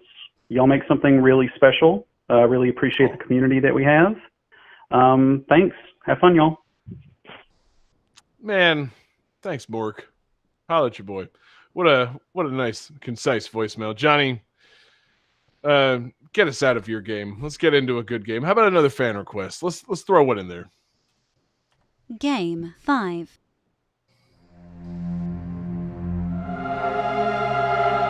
The other one, John.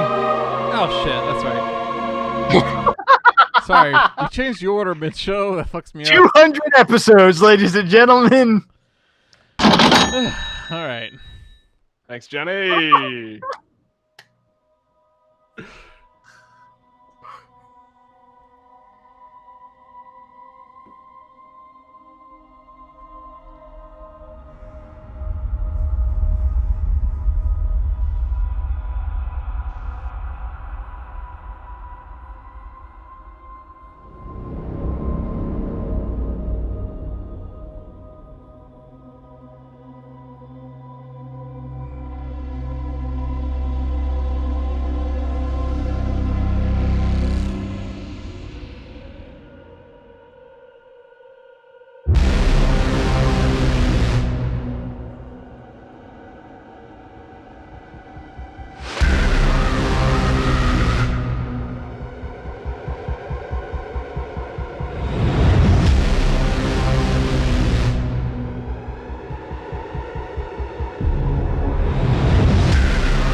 All right, guys.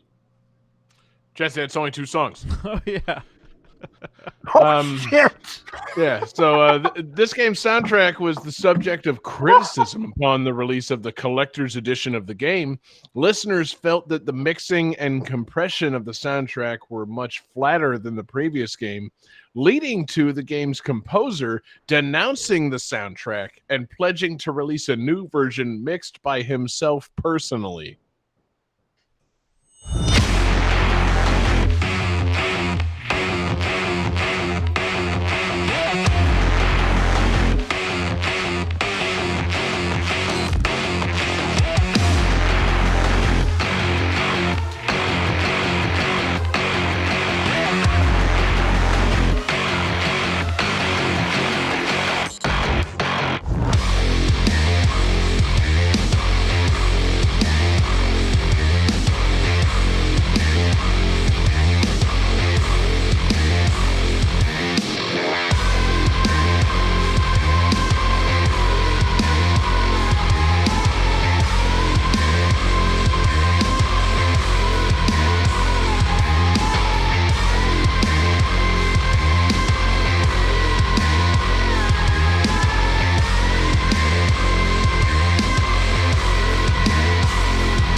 All right, guys. So I hope you're all feeling eternally great after that one. I'm feeling so much better after Jesse's answer. Yeah, Jesse's preview of an answer during the trivia. We've got our only hat trick of the night. This is Doom Eternal.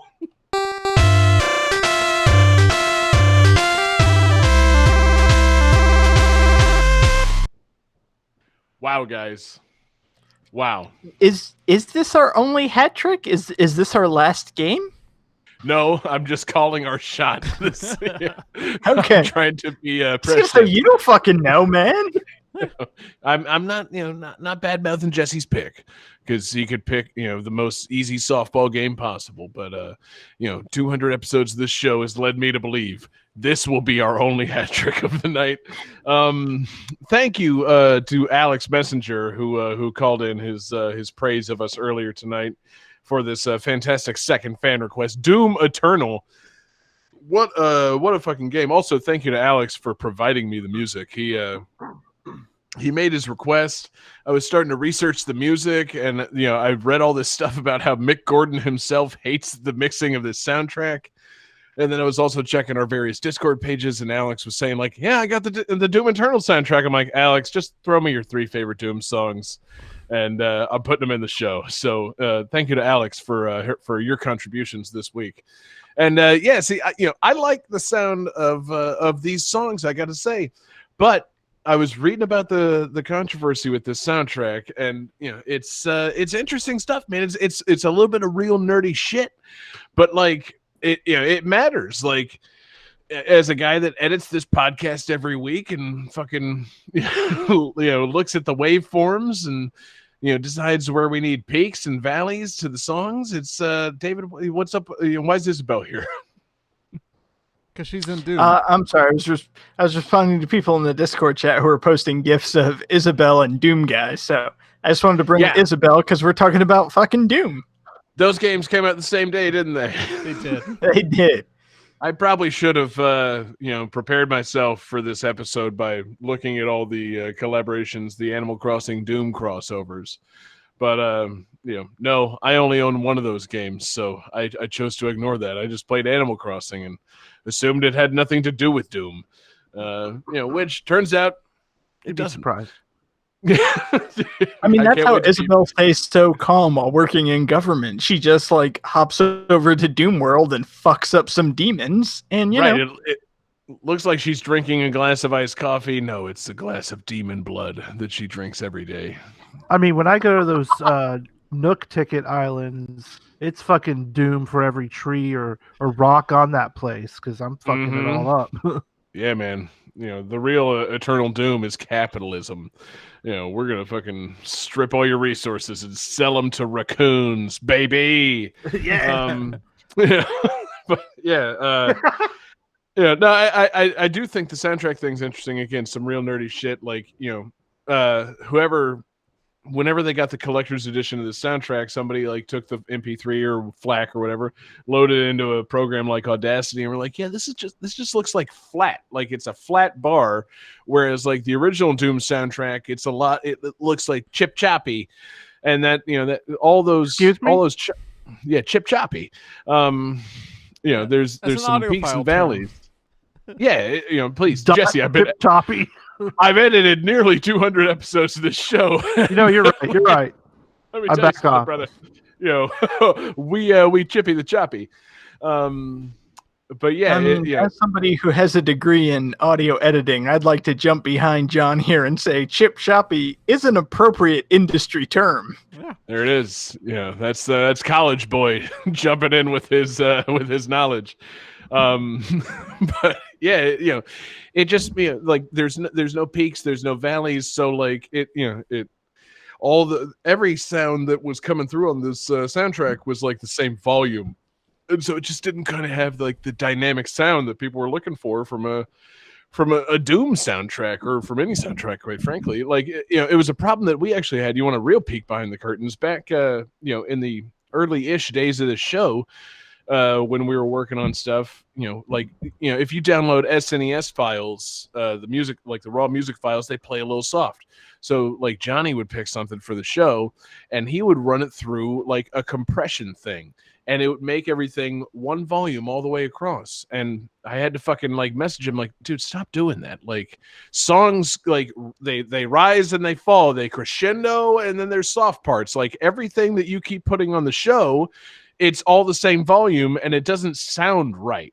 And so, but yeah, people got this Doom soundtrack and they're like, yeah, this doesn't sound right. Why is everything the same volume? And Mick Gordon himself was like, okay, seriously, I didn't fucking mix this myself. I would never have done that. Like, I renounce this soundtrack completely and will mix it myself and re-release a version for everyone. I'm like, Mick Gordon, that's my man right there. Good job. That guy just seems like fucking some kind of fucking death metal genius, like, who somehow is condemned to making video game soundtracks. Like, I don't get it. Like, the sounds that he makes for these games, that he composes for are so fucking cool. It sounds like that Death Clock shit. Like I got a wall of synthesizers and I just like fucking make them like feed back into each other, and the sound is brutal and horrific. I'm like, yeah, fuck yeah, it is, Mick. Like, He basically I love it. He plugs his aux cable into hell is what he does. Yeah, Yeah. we're gonna It's record this, amazing. this Doom soundtrack in the most brutal place on earth, the Mariana Trench. I mean, Mick's an incredible composer. He does amazing soundtracks for the Doom games, which makes it all the better that he happens to be one of our patrons. Johnny hit it. Nope, I don't No, have we that. ain't got nothing. Oh, Let's play Alex's we didn't get voicemail Mick again. for the show. Okay, he prefers to And- remain anonymous. Yeah, exactly. Nobody can ever know that Johnny is secretly Mick Gordon. It's been the deep dark secret the whole time. Johnny is the most brutal motherfucker in the history of video game music.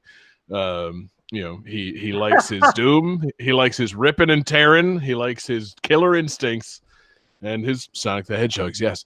I mean, But lest yeah. we forget that Johnny is the one who imagines bears ripping ass. Yeah, exactly. Much like Doom, he rips ass all over the place. But yeah, frankly, I think Mick Gordon is a man of great character for admitting, like, wow, yeah, that soundtrack sounds like shit, and I wouldn't have done that, and I'm gonna remix it myself and re-release it. Like, shout out to Alex in the chat for admitting that he would have jizzed all over himself and Mick Gordon were actually on the show. I do apologize, Alex. We can't do everything. But yeah, You're gonna need some help with that one. Doom Eternal. It's got a good soundtrack, and is it a game that David intends to play? Yes, it is. It's David's really trying to diversify his wheelhouse, and we're gonna get him on that, man. David, I know you mostly been playing your Switch stuff lately. You've been playing your Animal Crossing. You've been training up your amiibos in Smash Brothers. You still dive into Dragon Quest every now and then. What about Doom Guy for the next Smash Brothers reveal? What about Fighters Pass Doom Guy? Yes. Sold. I'm not no, you know what? Fuck it. Sure. Like, I saw a lot of people were like, oh, Doom Guy needs to be in Smash. Like, I don't think Doom Guy needs to be in Smash. But if he was announced for Smash, I'd be for it. Like, I am not going to turn away any character. Exactly. That'd be great, man.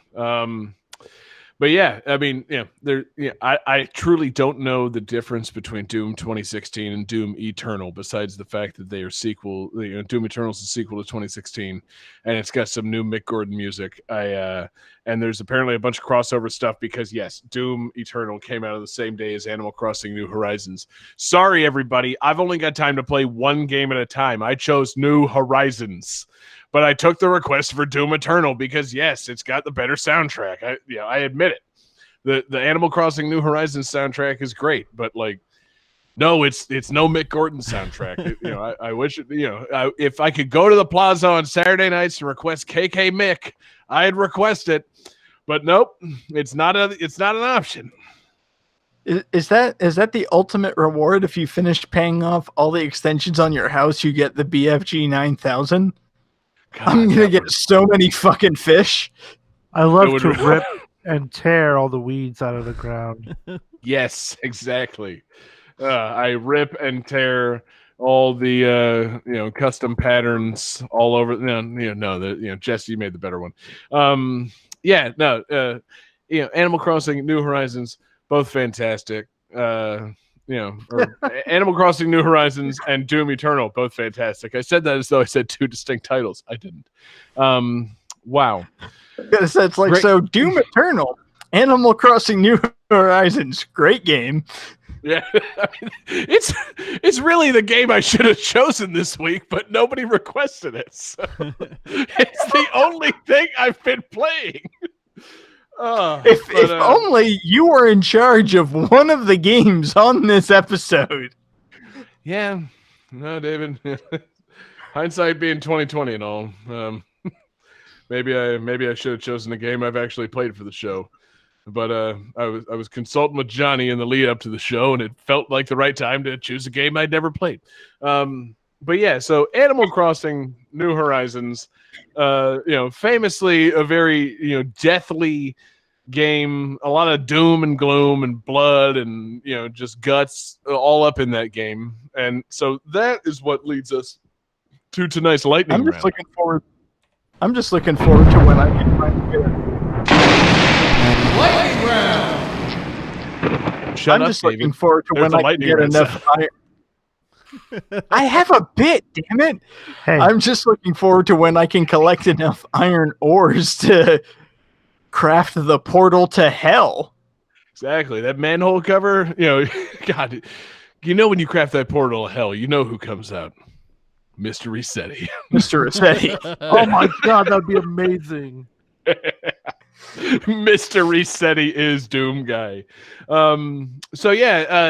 Doom and Animal Crossing, yes, very brutal games. This is another all-play lightning round. Everybody get your pads ready.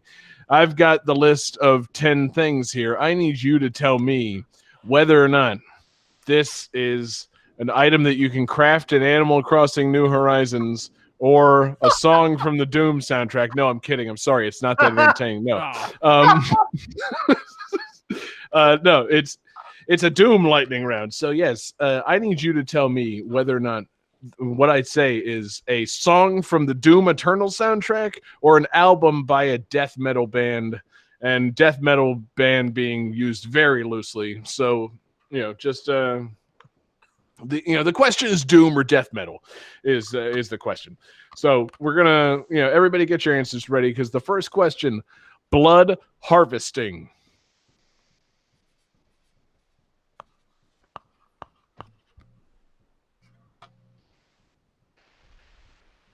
It appears that everybody says Doom, and everybody's correct. Yes, that is from Doom Eternal. Harvesting. Yes, that's the Doom sound right there. All right, guys. The second thing, Doom song or death metal album, Hell Awaits.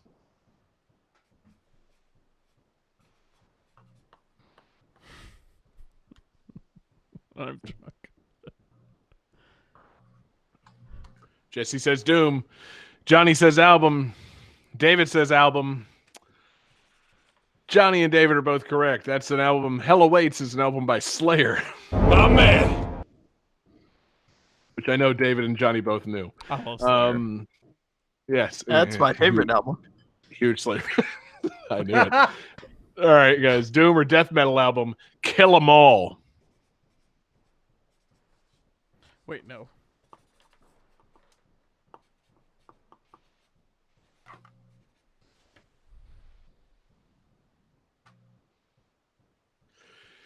David says Doom, unfortunately incorrect. Johnny and Jesse both say album. They're both correct. Kill 'Em All is the debut album by Metallica, of course. All right. Doom or death metal album, Welcome Home, Great Slayer.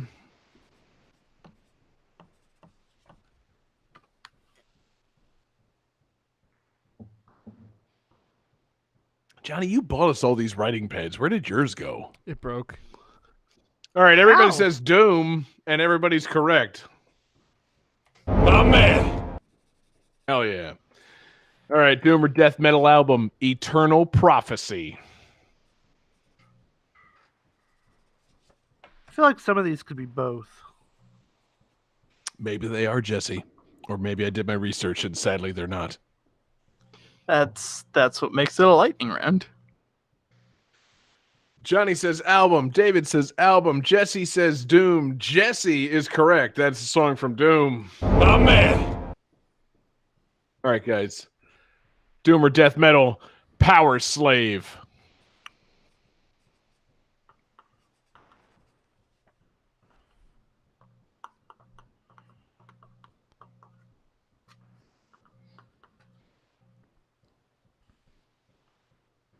Everybody says album. Jesse even gets the extra point for it being Iron Maiden. That's correct. My man.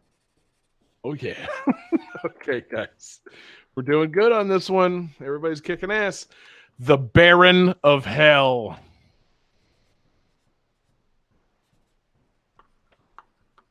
That's my title. Everybody says Doom, and everybody's correct. Oh, man. My favorite boss fight, you fight the Baron of Hell. Does he fly around in a biplane? Barren. Yeah. Oh, yeah. You talking, Dave? You saying the Baron Trump of Hell? I don't want to fight that little boy. That's just that's. No, I thought like barren wasteland, but hell. Also good, but no, hell's not barren. We're all in there, baby. It's we're all living in hell. I was thinking okay, World War I pilot Red Baron. Yes, that was exactly. my joke. Oh, damn it. Yeah, sorry. Exactly. Pay attention, Johnny. Yeah, Hell von Richthofen, motherfucker. Yeah, fucking Snoopy and shit. Yeah, Doom or Death Metal. Evisceration Plague.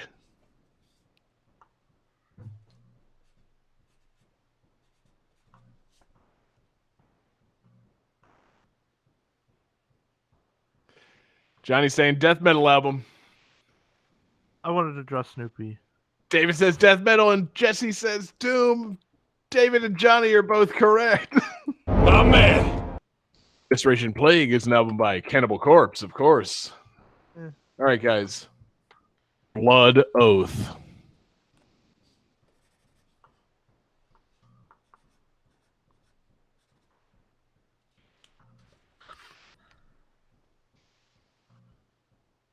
Johnny says Doom. Jesse says Death Metal. David says Death Metal. Jesse and David are both correct. Blood Oath is Blood Oath is, of course, by the band Suffocation, one of the most brutal bands of all time. And our final question of the night: Meat Hook, not Meat Spin. Oh, fuck. Okay. I can see Oh, can see the gears turning in your head, Jesse. I was like, that's not really metal, but memories. Yeah. Frankly, I'm into it. You spin me right, baby, right. Oh no. Johnny and Jesse both say Doom, and David says Animal Crossing New Horizons. Unfortunately incorrect. Johnny and Jesse are both correct. Meat Hook is from Doom Eternal. Oh, man. Wow, guys. What a lightning round. Everybody got the same score. Everybody scored 8 big points. So, yeah. Is Meat Hook not the name of the song when you go into the museum? Oh, shit. Is it? See, that's the problem. They haven't released the Animal Crossing's New Horizons soundtrack. Or, maybe they haven't patched it. Meat Hook, it's Celeste's theme, right? Like, when you're looking at the stars, that sweet little owl, she tells you how to wish upon the star. And, Meat Hook's your ass. She puts the hook up your ass and dangles you. You form, like a human, mobile in the plaza. It's a weird event. And all the animals come and start singing in the town square. Exactly. You. It's like Wicker Man. That's when KK. I was gonna say that's when KK Slider appears. You come to the center. They put you into the giant wooden statue. Yes. And they light it on fire. Oh my God! What if it really leads up to Wicker Man? Oh God! The beans. I mean, you're so pure. You can specify where buildings go, so you represent the law. You fit all the qualifications. Oh God! Oh, sucker! Why are you doing this, wholesome. sucker? Okay, so yeah, I'm sure that's going to be an event at some point in New Horizons. But no, what a game, this Doom Eternal, that truly has nothing to do with Animal Crossing New Horizons. Thank you very much, Alex, for the request. As always, we appreciate you contributing to the show. We'll get you back on the show at some point. And Johnny, I think it's time to keep it going, man. We got to send it to the final game of the night. At everyone, howdy. I'd like to remain somewhat anonymous, so I'll just call myself T. Yamaoka. No, that's a little too long. Let's just say Taylor Y. I'm sure most of the listeners will have some funny and sarcastic shit to say, but I just wanted to tell you guys congratulations on your 200th episode. You guys are absolutely hilarious. You know all these stuff, and I love hanging out with you guys every week. You guys and the community have helped me through some rough times lately, so I just wanted to personally thank you for all you guys do. All of you on the Discord and the radio channel, you're all great people, and I enjoy talking to all of you. Well, except for that Mork guy. Jesus Christ. This is like the third time you stood me up on a date now. Just tell me what you want. No, it's about you guys. Anyways, congratulations, guys. You all work extremely hard to put all the content you guys do, and you deserve every fan you get. Here's hoping for 200 more, hopefully shirtless, episodes. Take care, guys. Oh, that was gorgeous. We're all taking off our shirts, so I'm going to start the next song and take off my shirt during that. It's our cue, baby.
The Metroid Prime, the Far Cry series, and Subnautica influenced the game's design, while the game's bright visual style was inspired by films such as Men in Black and Ghostbusters.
All right, gentlemen. How are you guys feeling with this one? As always, Jesse, feeling fantastic. Wonderful. Let's see. Johnny says, "Look, I'm going for lightning round points only." Okay, that's fair. That's incorrect. Also, John says Borderlands 3. That's incorrect. And David with the correct answer: Journey to the Savage Planet. What? This is Journey to the Savage Planet. And boy, howdy, is this a fun, weird game. Well, Jesse, I gotta say that pick, it's wonderful, fantastic, brilliant, even. Yeah, it's the music is really good. What? Is there some kind of? I thought Johnny was producing a show here. Yes,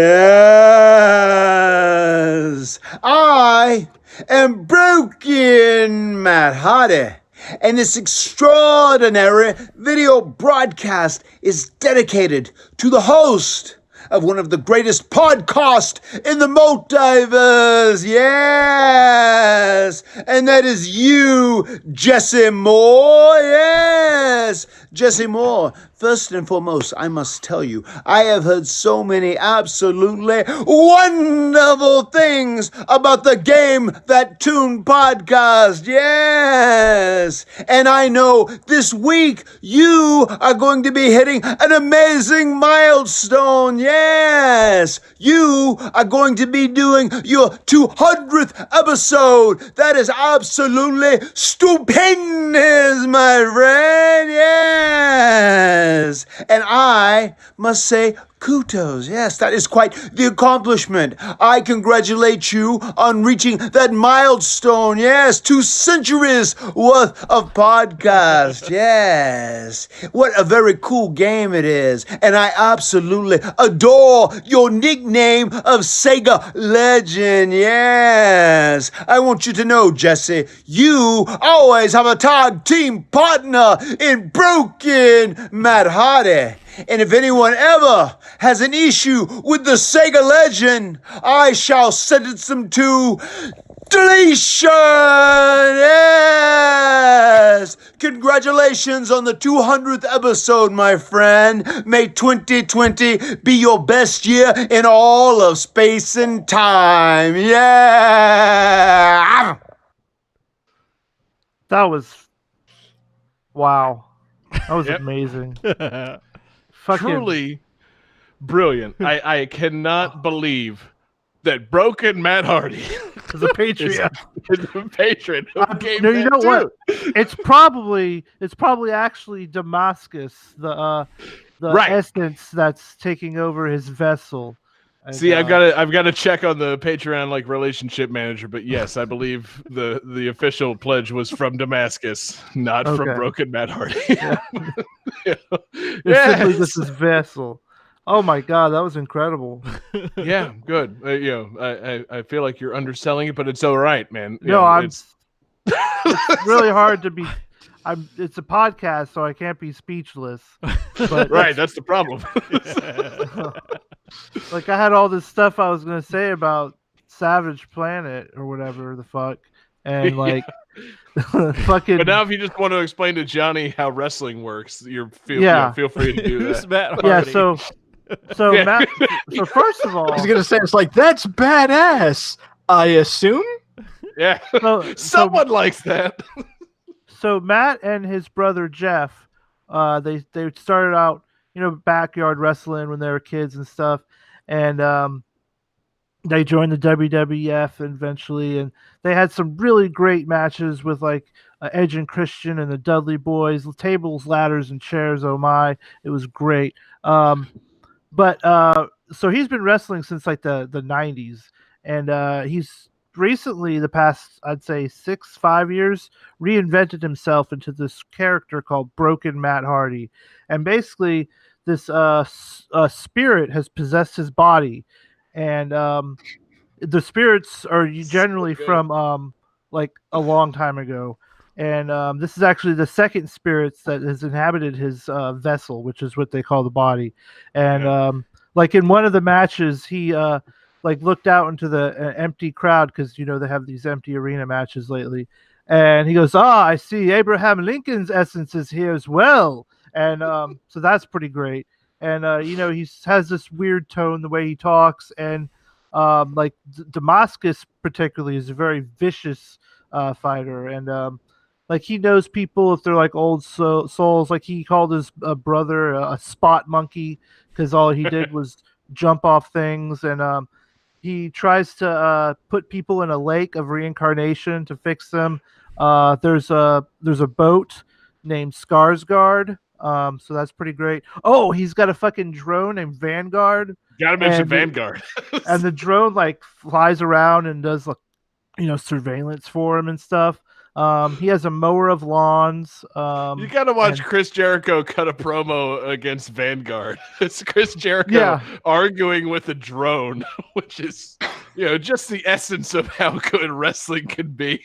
After he gets out of a jacuzzi while wearing leather pants. He wore leather pants in a jacuzzi and then argued with a drone for at least 5 minutes. Like, wrestling's kind of great. And like he has like little dogs and stuff, and it like zooms in. He goes, "Release the hounds!" And these like little tiny dogs come out of the house, like Pomeranians and like some kind of terrier bullshit. And you're like, "Wow, those aren't really hounds, but they're still yipping dogs." It's pretty funny. Yeah, it's great. Like wrestling is fucking bonkers.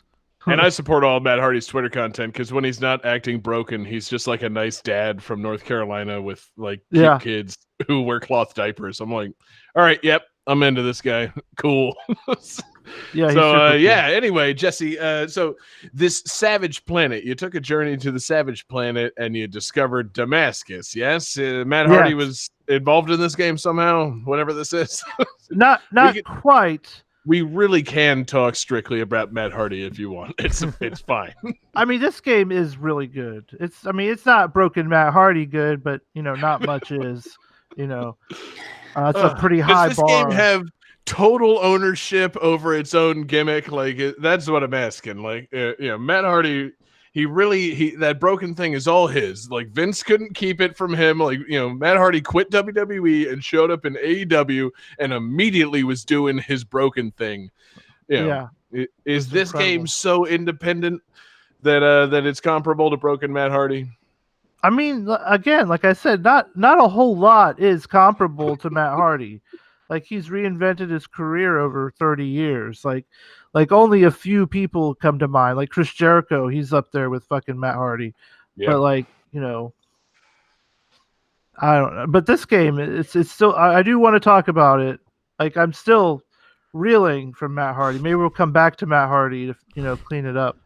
I just want to make it clear. Matt Hardy said, "Game that tune." He did. Sega Legend. Sega Legend. I bet he's played fucking like Royal Rumble on the Sega Genesis. Like I guarantee you he's played that. Matt Hardy strikes me as a Wings of War guy. That man is a dick boss. No, totally. He's fucking yes. Yeah. He's fucking. Is there a way that we can edit the radio station so that anytime somebody summons Dick Boss, it says yes? It brings Matt Hardy on screen as well. Like, sweet. Johnny, work on that. Done. Oh man, like as a king and stuff, it's great. I'm into it. So okay, in this game you work for you kind of work for the fourth best interplanetary travel agency, and so they basically send you to a planet to decide whether or not they should send tourists there or not. And unfortunately, it's only a one-way trip, so you have to find a way to get back. So you wake up after your ship lands on this planet, and they're like, okay, now that you've woken up, you have to take a test to make sure you're not crazy. And so on the test, it gives you 8 pictures, all of like people that looks like it was taken in like the early 90s. And so you have to pick one of these people that says which one you are. One of the people is actually a picture of a dog, and so obviously I picked the picture of the dog, and so that's the only question. That's the only question it asks you, because when you pick, it goes, okay, you're not crazy. And so what was cool about that is, I at first I just thought it was weird. I was like, what is that weird sound, as I was playing the game, and as I'm running, then I realized I'm fucking panting like a dog. So my character only makes dog sounds throughout the game, which is fucking amazing. Like that right there, like had me playing longer than I thought I was going to. From then, it's like an exploration game on this like savage planet. You find all these like creatures and fauna, and you can scan them like in Metroid Prime, and you can conduct science experiments, which usually it's like, hey, kill things in a weird way or something like that. And so you're exploring and trying to find this big like tower and stuff, and you go into it. There's all these little teleporting places, and you're constantly upgrading like your weapon, and like you can get like a tether thing, like a grappling hook. You get all sorts of like weird like seeds and stuff from the planet that do different weird things. A lot of them look weird, like boogers or poop. I know when I was playing the other day, Betsy was like, is your character holding poop in his hand? And I was like, I mean, it's purple, but I guess. Sometimes in life, you find yourself holding some poop, Betsy. You just gotta. It's a savage planet, after all. Yep. But it's a really cool game. I find myself playing it and just like forgetting what time it is, and I'll fucking die, do stupid shit, like falling off of things, and it sucks. But then, you get recloned, and the computer is like, oh, I see you died again. And like the writing is really good. Oh, speaking of which, God, the Matt Hardy thing really threw me off. Sorry, Jesse. That's the point of all of these Patreon things. That's fucking incredible. And so fucking every time you come back to the ship, like you have this like TV that plays like different like videos, and sometimes you get like emails from this like scientist dude. They're all like FMV, like it's all like actual people acting out stuff. And you get like these weird commercials, and like there's one for Meat Buddy, where you put a whole bunch of like meat into this machine, and it turns into this like weird monster looking thing, and it's really disgusting looking, and you can pick how many appendages it has and stuff. There's Grob, which is this. It's supposed to like be food that tastes like anything you want it to, but it looks disgusting. And then I have a sound of one of the commercials, Johnny, if you'll play it. Want to talk to some of the hottest slime forums in the galaxy? Chat with the most seductive soft bodies in space for a discreet and nebulous encounter. No bones about it. Call 1-900-BLOB-LOVE. Just $2,500 for the first minute and $42,000 for each additional minute. Call the Blob line now. Additional transplantational rates of blood must be over 622 Z next. So yeah. What do you? You can stop now. Okay, keep going. I thought there's more. That was weird. I didn't think that. That's weird. But yeah. But there's all these funny commercials. God, fucking Matt Hardy, dude. Oh my God. Yeah, it's all right, man. It's fine to be a little gobsmacked. Like, this game sounds cool. I like that sex ad that you just played. Yeah. Matt Hardy, though. We could play Matt very Hardy. written. We could play Matt Hardy again if you want. Bring it back. I love that we haven't even finished this episode, and already we have a clip for our episode 300 jingle.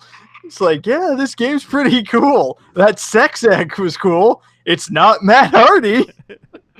It's, facts is facts, David. It's just what it is. Oh, Jesus. Yeah, no. So Jesse, this strikes me hardcore as a Xbox Game Pass kind of game, right? Oh yeah, it definitely is. Word. But it came out it came out this year in January, and it's like really exploration. It can be as chill or as hectic as you want it to be, depending on where you're going and what you're doing.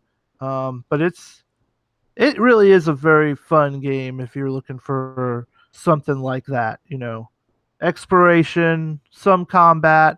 There are boss fights and stuff.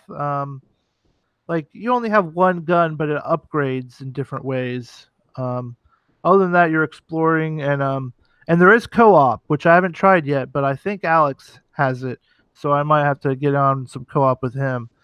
I think you should. That would be fun. But God, Matt Hardy.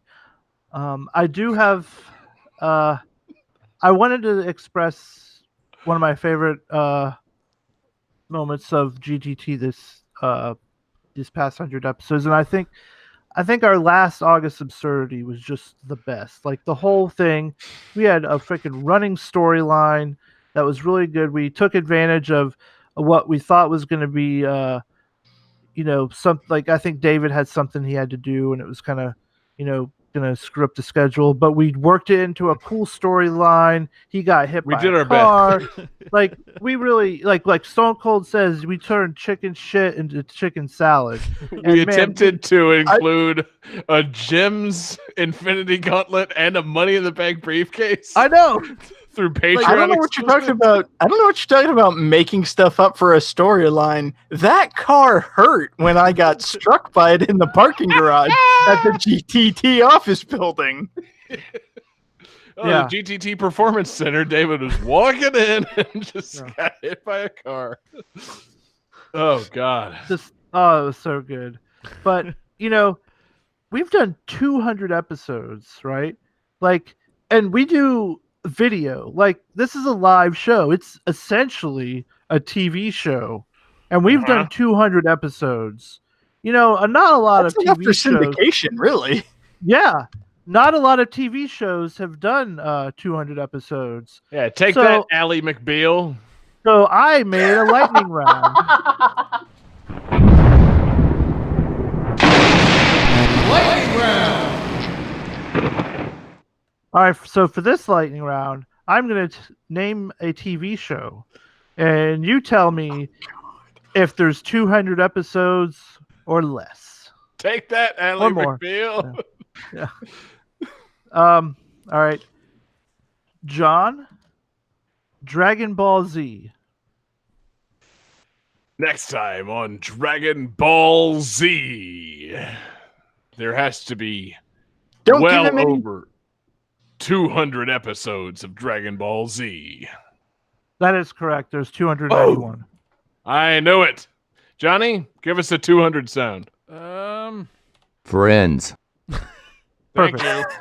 All right, David. Scrubs. I think Scrubs. No typing. No. I think Scrubs. He's ended using his dick. after, like, There are 9 seasons. I think? I'm gonna say no. You are correct. 182. Friends. So we are better than Scrubs. Johnny, your favorite show, Newhart. What? I'm gonna say no. Johnny, You're right. 184 episodes. Friends. We're better All than right. all of these shows. John, 24. Ooh. Now that's tricky because that's an hour-long show. Yeah, but I would say that we have more episodes than 24. So yeah, 24 less than 200 episodes. That's right. 192. Friends. Fucking face. Yeah, take that, Kiefer Sutherland. Yeah, Jack Yeah, Bauer. take that, not real Solid Snake. Yeah, You fuck. you're the reason I stopped playing that game, fucker. I'm so mad at you. Kept you waiting, huh? No, I got Colonel Campbell on this goddamn show, not on 24. What's that taste like, bitch? Yeah. Suck it, Lost Boy. All right, David. Full House. Oh.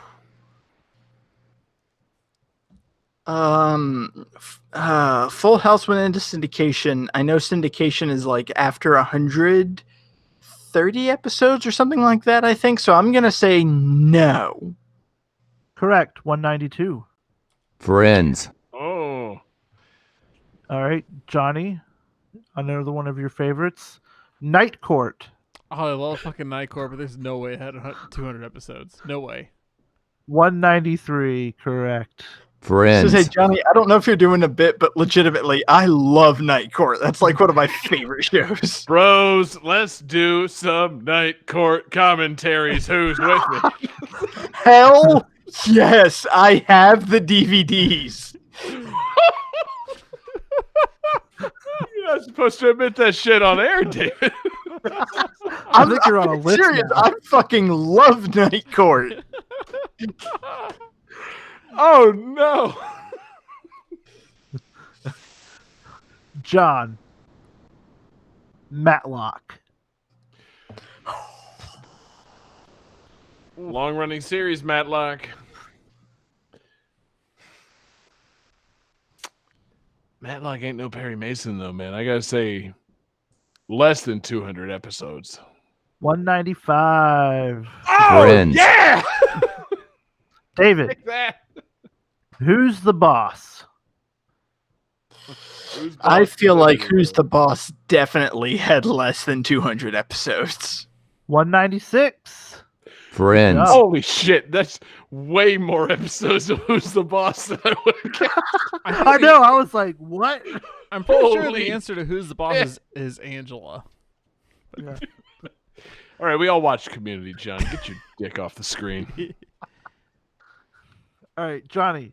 I Love Lucy. Oh, God.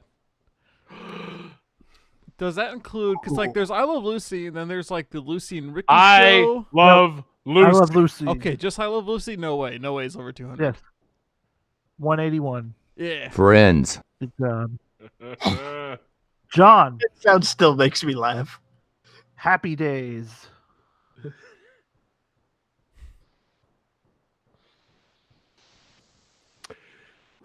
You know,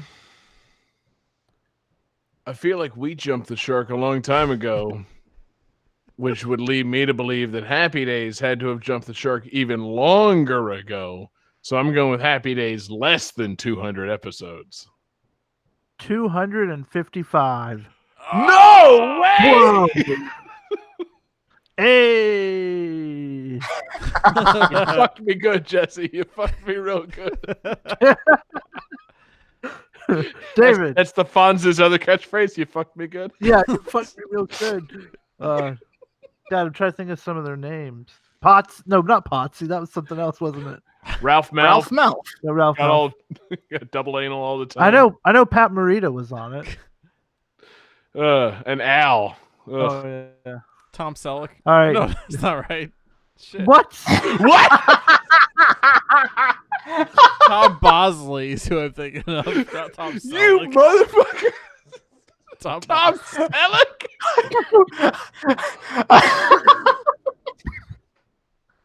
All right. Oh, the Tom Selleck.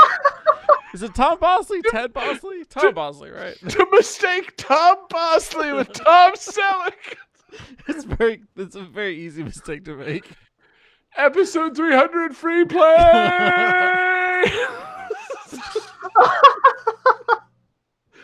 Oh, John, I didn't know you did it, but you did it right there. That's it, man. Holy shit. Is that the episode title, Tom Selleck?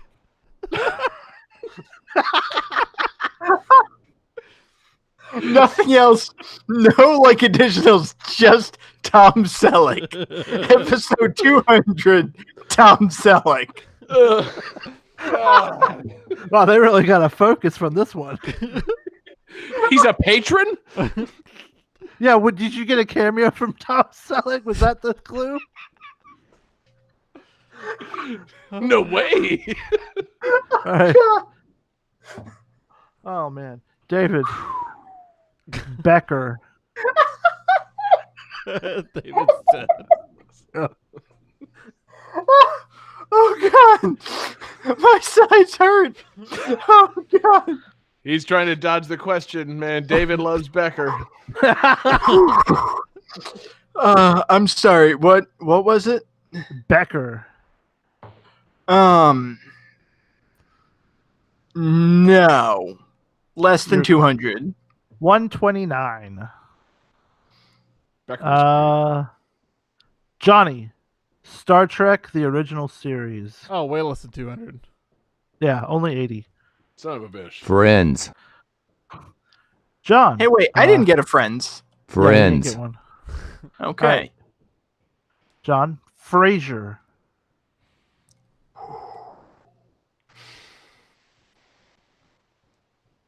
Shit. No, I'm sorry. I'm gonna have to really think on this for a minute because I fancy myself. Oh, good Frasier. God, Niles. Yeah. Really, Niles. I've watched every goddamn episode of Frasier. So good. Yeah, it really is. It's one of my favorite shows. It's my go to sleep kind of comfort food kind of show. Oh yeah. They talk softly and just kind of make pithy jokes. It's over 200 episodes. Correct. Friends. 264. David? Oh man, this feels like a softball for you. DuckTales. The old one, not the new one, because it's still ongoing. That new DuckTales is real good though. Yeah. Yeah, it is. I feel like still the old one is less than 200.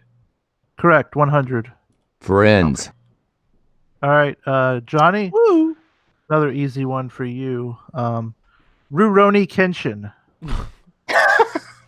I'm gonna say over 200. Just think of my hair. My hair right here. It's me, the big guy with the curly hair. Yeah. No, that's from Yu Yu Hakusho. Shut up, Jesse. I'm trying to confuse the man on his animes. Anime goes forever. I'm saying over 200. 95. Ah, way off. It was the tightest anime storyline in the history of anime. All right, here's an only easy took one. 95 episodes. John, Parks and Rec. Well under 200. I love Parks and Rec. Bring back the Perdcast is what I'm trying to tell you now. Yeah, 125. Correct. Friends. David, The Munsters. Ooh, I feel like God, we still got like 20 viewers after midnight. I love this show. Are you serious? No, it's Addams Family went longer than the Munsters, so I'm going to say the Munsters was definitely under 200. Yeah, only 70.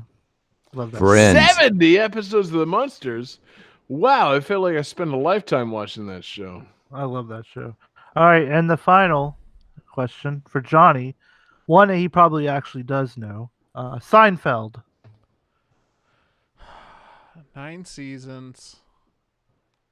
I'm gonna say under 200 episodes, but like barely. 180, correct. Yeah. Friends. So final tally is John with 5, David with 6, and Johnny with 5. No, hold on. We got one more that, thanks to Johnny's soundboard work, we have to use to break this tie. David, Johnny, write your answers down. How many episodes of Friends are there? Are we doing like Price is Right rules where like if you go above? We'll just see. It depends on how complex I want my math to be.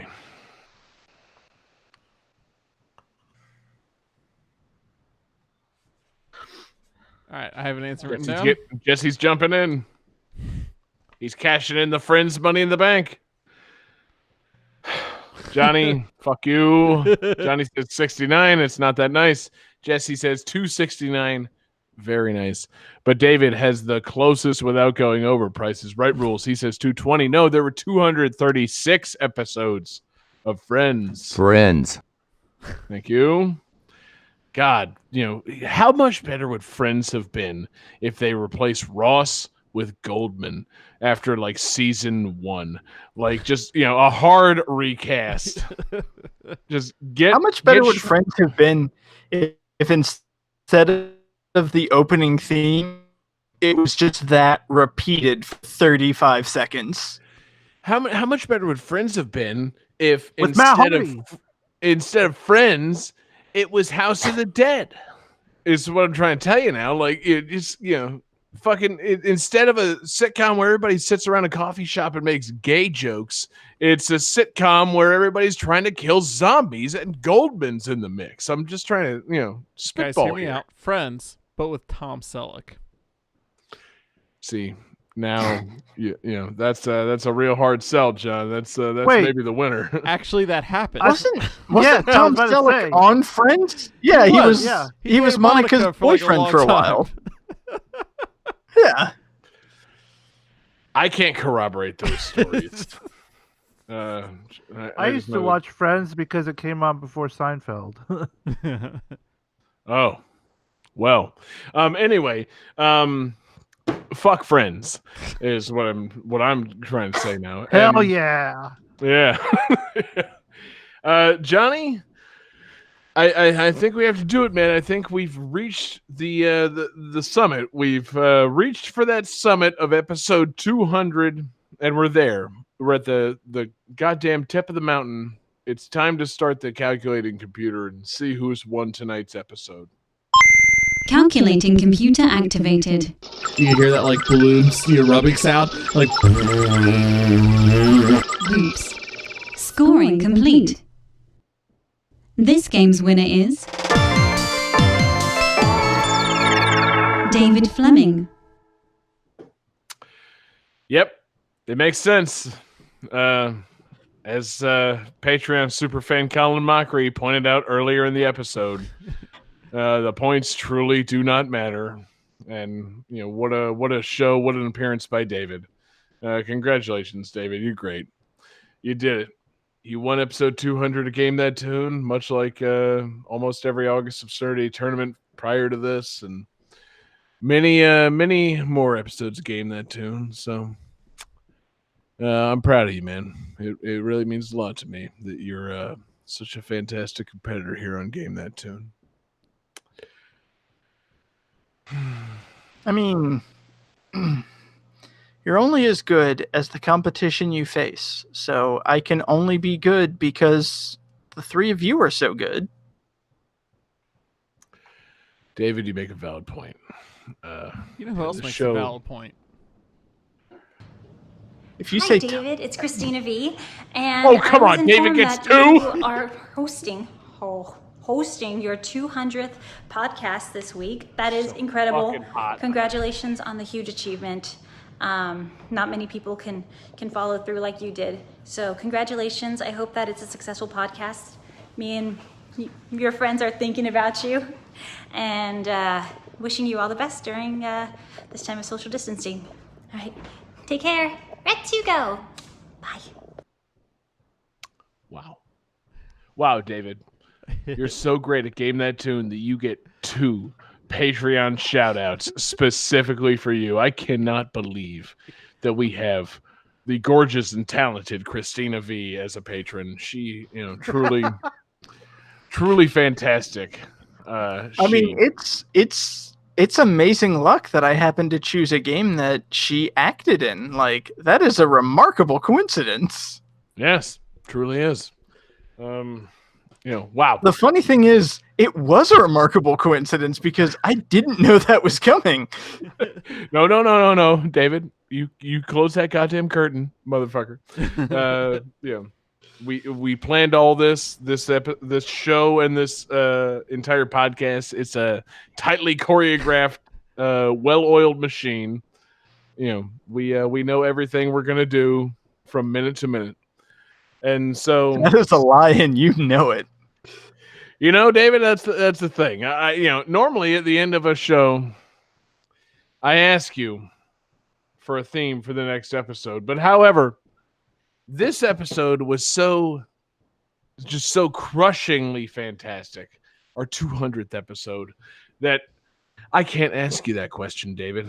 Frankly, I'm gonna give you a little time off. I'm gonna let you think on it.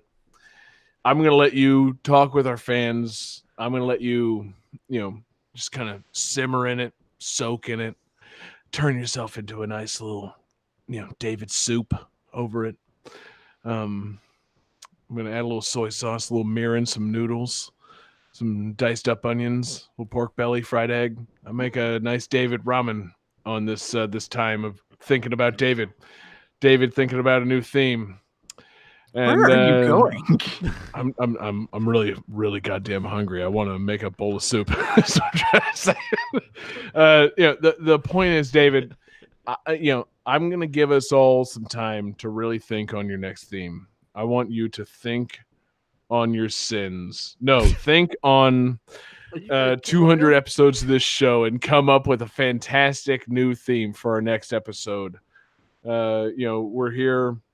We're recording this. We started recording this on April the 29th. We're now still recording it on April the 30th. I need to give us some time, David. We did 200 minutes. It's wild. We surpassed 200 minutes for our 200th episode. And so, David, you've got at least 4 weeks to think of a new theme. I want you to talk with the fans. I want you to get in the Discord. I want you to take suggestions on Twitter. I want you to, send any lewd picture that anybody requests of you. I want you to open up those DMs, spread them, spread the DMs wide open. We can now exchange GTT radio points for things. For things. Yeah. For favors. Whatever favors they may be. David, I want you to spread the cheeks and lift the sack. But we're not going to make another podcast for at least a month. That's right. GTT, it's time. 200 episodes. It's time for GTT to end. What? No. For now. For a bit. A brief hiatus. Jesus. Right. You don't pause like that. Fucking gonna freak Jesse, the tuners out. Surely, as an understudy of Matt Hardy, you understand a dramatic pause. Well, don't call me GTT Shirley. is on hiatus. That's right. We've still got enough viewers to make this announcement. That's right. We'll see you guys in June. I've got to close on a house, and we got a lot of stuff. We just need to recharge our batteries. So talk to David Fleming about what the theme for the next episode is going to be. He's going to announce it at the start of the next episode. That's right, episode 201. We'll see you in June, motherfuckers.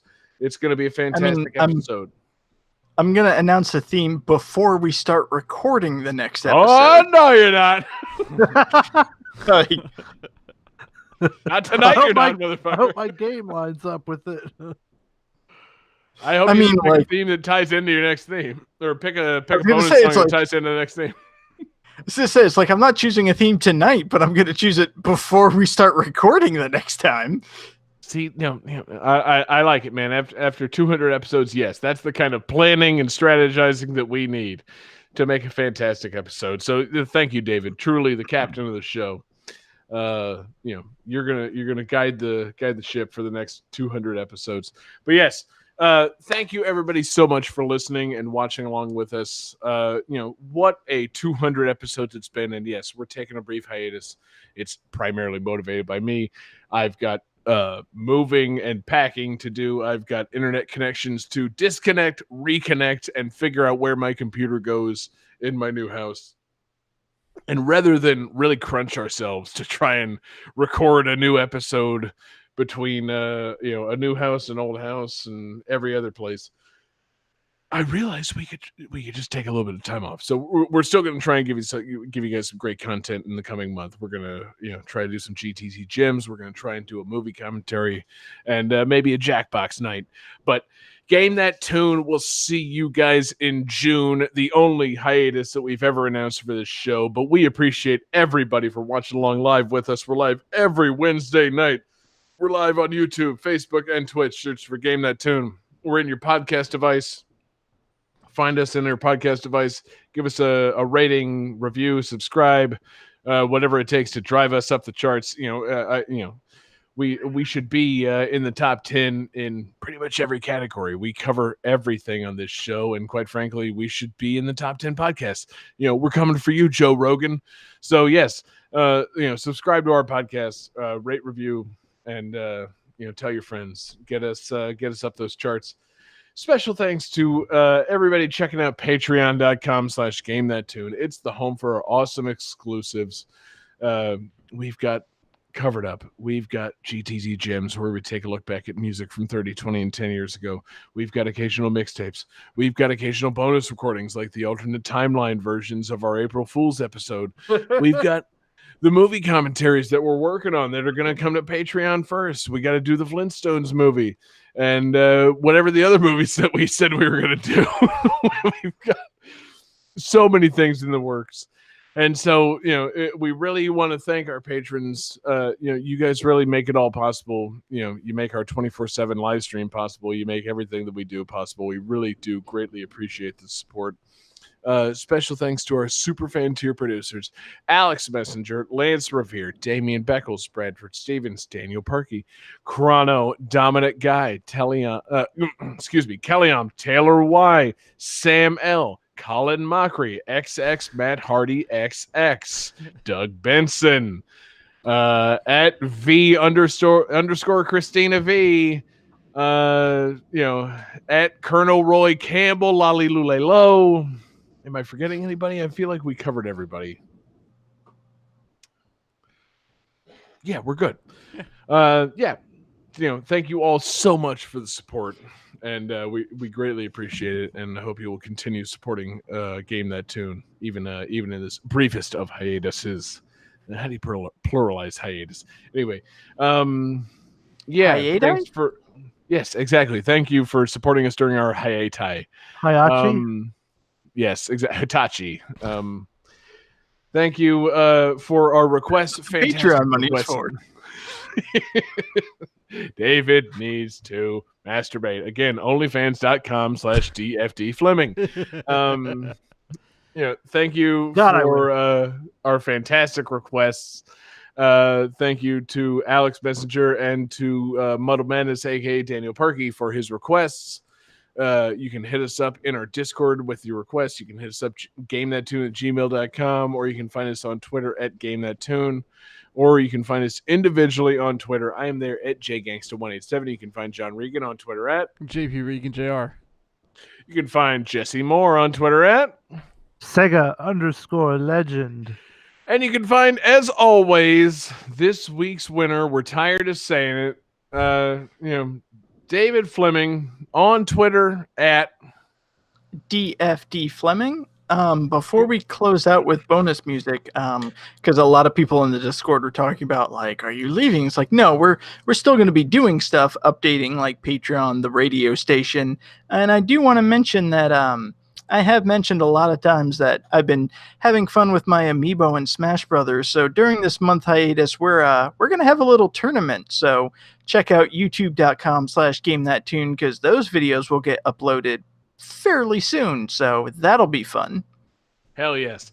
And before we go, Johnny, Jesse, if you want to give any shout outs, any pleasantries, any thankfulness to our watchers, listeners, anybody, now would be the time to do it. So Johnny, say your piece. Yeah, I'd really like to thank our patrons, because you guys really do help keep the radio going. Because I wouldn't pay for that server on my own. You guys are like making it happen. You guys pay for fun stuff on the show, like all of tonight's crazy cameos. That was a lot of fun to do. What? Finding fun, crazy ways to spend your money. And I think we'll be doing a round of some equipment upgrades for everybody pretty soon. That'll be cool. That'll be happening over the next month while we're taking a little hiatus. We can upgrade some things and work on some stuff. So yeah, thank you guys so much for supporting the show. You guys really do make a big difference. You don't even know like how big of a difference you really do make. And again, thank you. So that's it. That's my piece. Jesse. Oh man, I just love seeing everyone talking in the Discord and talking in the radio station and stuff. And anytime I've been streaming games, y'all pop up and say hi and stuff. Recently, me and my daughter have been playing some games together, and y'all have been coming in and hanging out and listening to her call people pathetic, which is pretty funny. Just you guys, it's so cool. Y'all are great. I love the tunas. I love Johnny. I love David. I love John. We've known each other for a while. Just we met on a silly message board and stuff, and it's been great, and I can't wait to do more. Yeah, truly. The show, it's really one of the it's kind of one of the most pleasurable things that I do in my life. We have a lot of fun. Again, the mission statement of this show has always been to goof off and to have fun, and just to be able to make something that I feel is very special, something just like I feel simultaneously like artistic and nonsensical and just never not fun. It means the world to me. Like even back before any of this weird shit was going on, this show meant the world to me. I love getting together. I said on many episodes ago, this show is kind of like our poker night. Like I always looking back on my dad. He would go out on Thursday nights. He would go to play poker with his buddies, and I'm like, I kind of do that on Wednesday nights. I got my closest friends, and we get together. We play video game music. We goof off, and we have a lot of fun. And really, this show, it means a lot to me, and I'm very proud of what we've done here with the show. And very proud of the tight little community that we fostered. The GTT radio crowd. They're a wild and crazy bunch. Sometimes they don't quite understand proper social guidelines, but I don't mind it. And I just got to say a big thank you to everybody. Thank you to everybody for listening. Thanks to everybody watching along with us, listening, and just enjoying our show. We've never felt truly at home in the video game music podcast community. We feel like we're a little more out there, a little more wild, a little more morning zoo than everybody else is trying to be. We just want to just have that fun, and it means the world to us to have the support that we do. And I really I'm just overwhelmed by it. I love I love getting together with you guys. And again, I was pulling up some old some old Neskimos footage from 14 years ago, which feels like a fucking lifetime, a different world, quite frankly. And just thinking on how we used to just be dork ass motherfuckers that got together to watch a couple of guys in St. Augustine play video game music on metal guitars. And here we are, great friends, making something that everybody can enjoy. So I'm very proud of us, and I love all of you guys very much. So thanks to you guys, and thanks to the fans.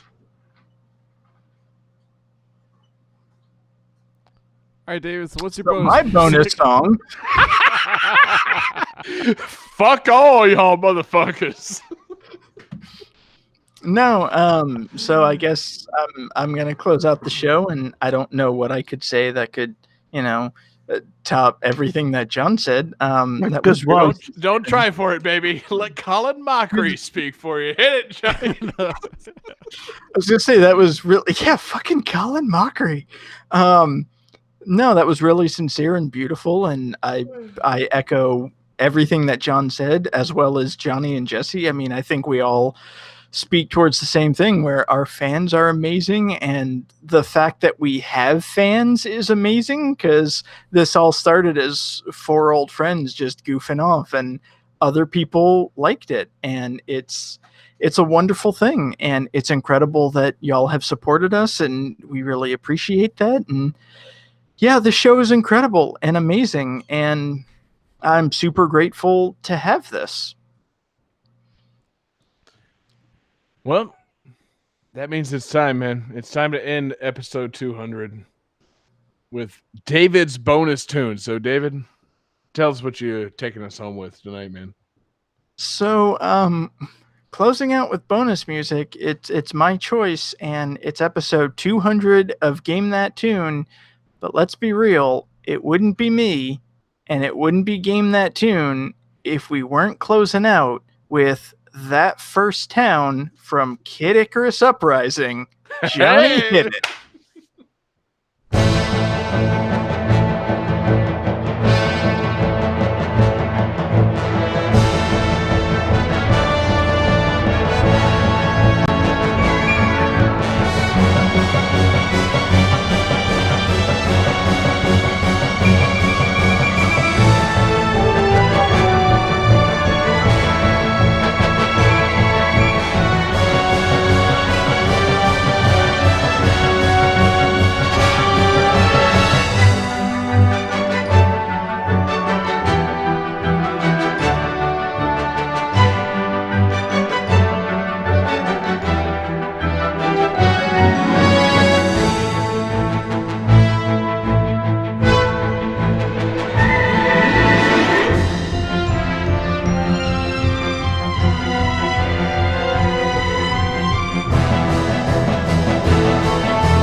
Halo 2 is copyright 2004 Microsoft Game Studios and Bungie. Catgirl Without Salad is copyright 2016 Way Forward Technologies.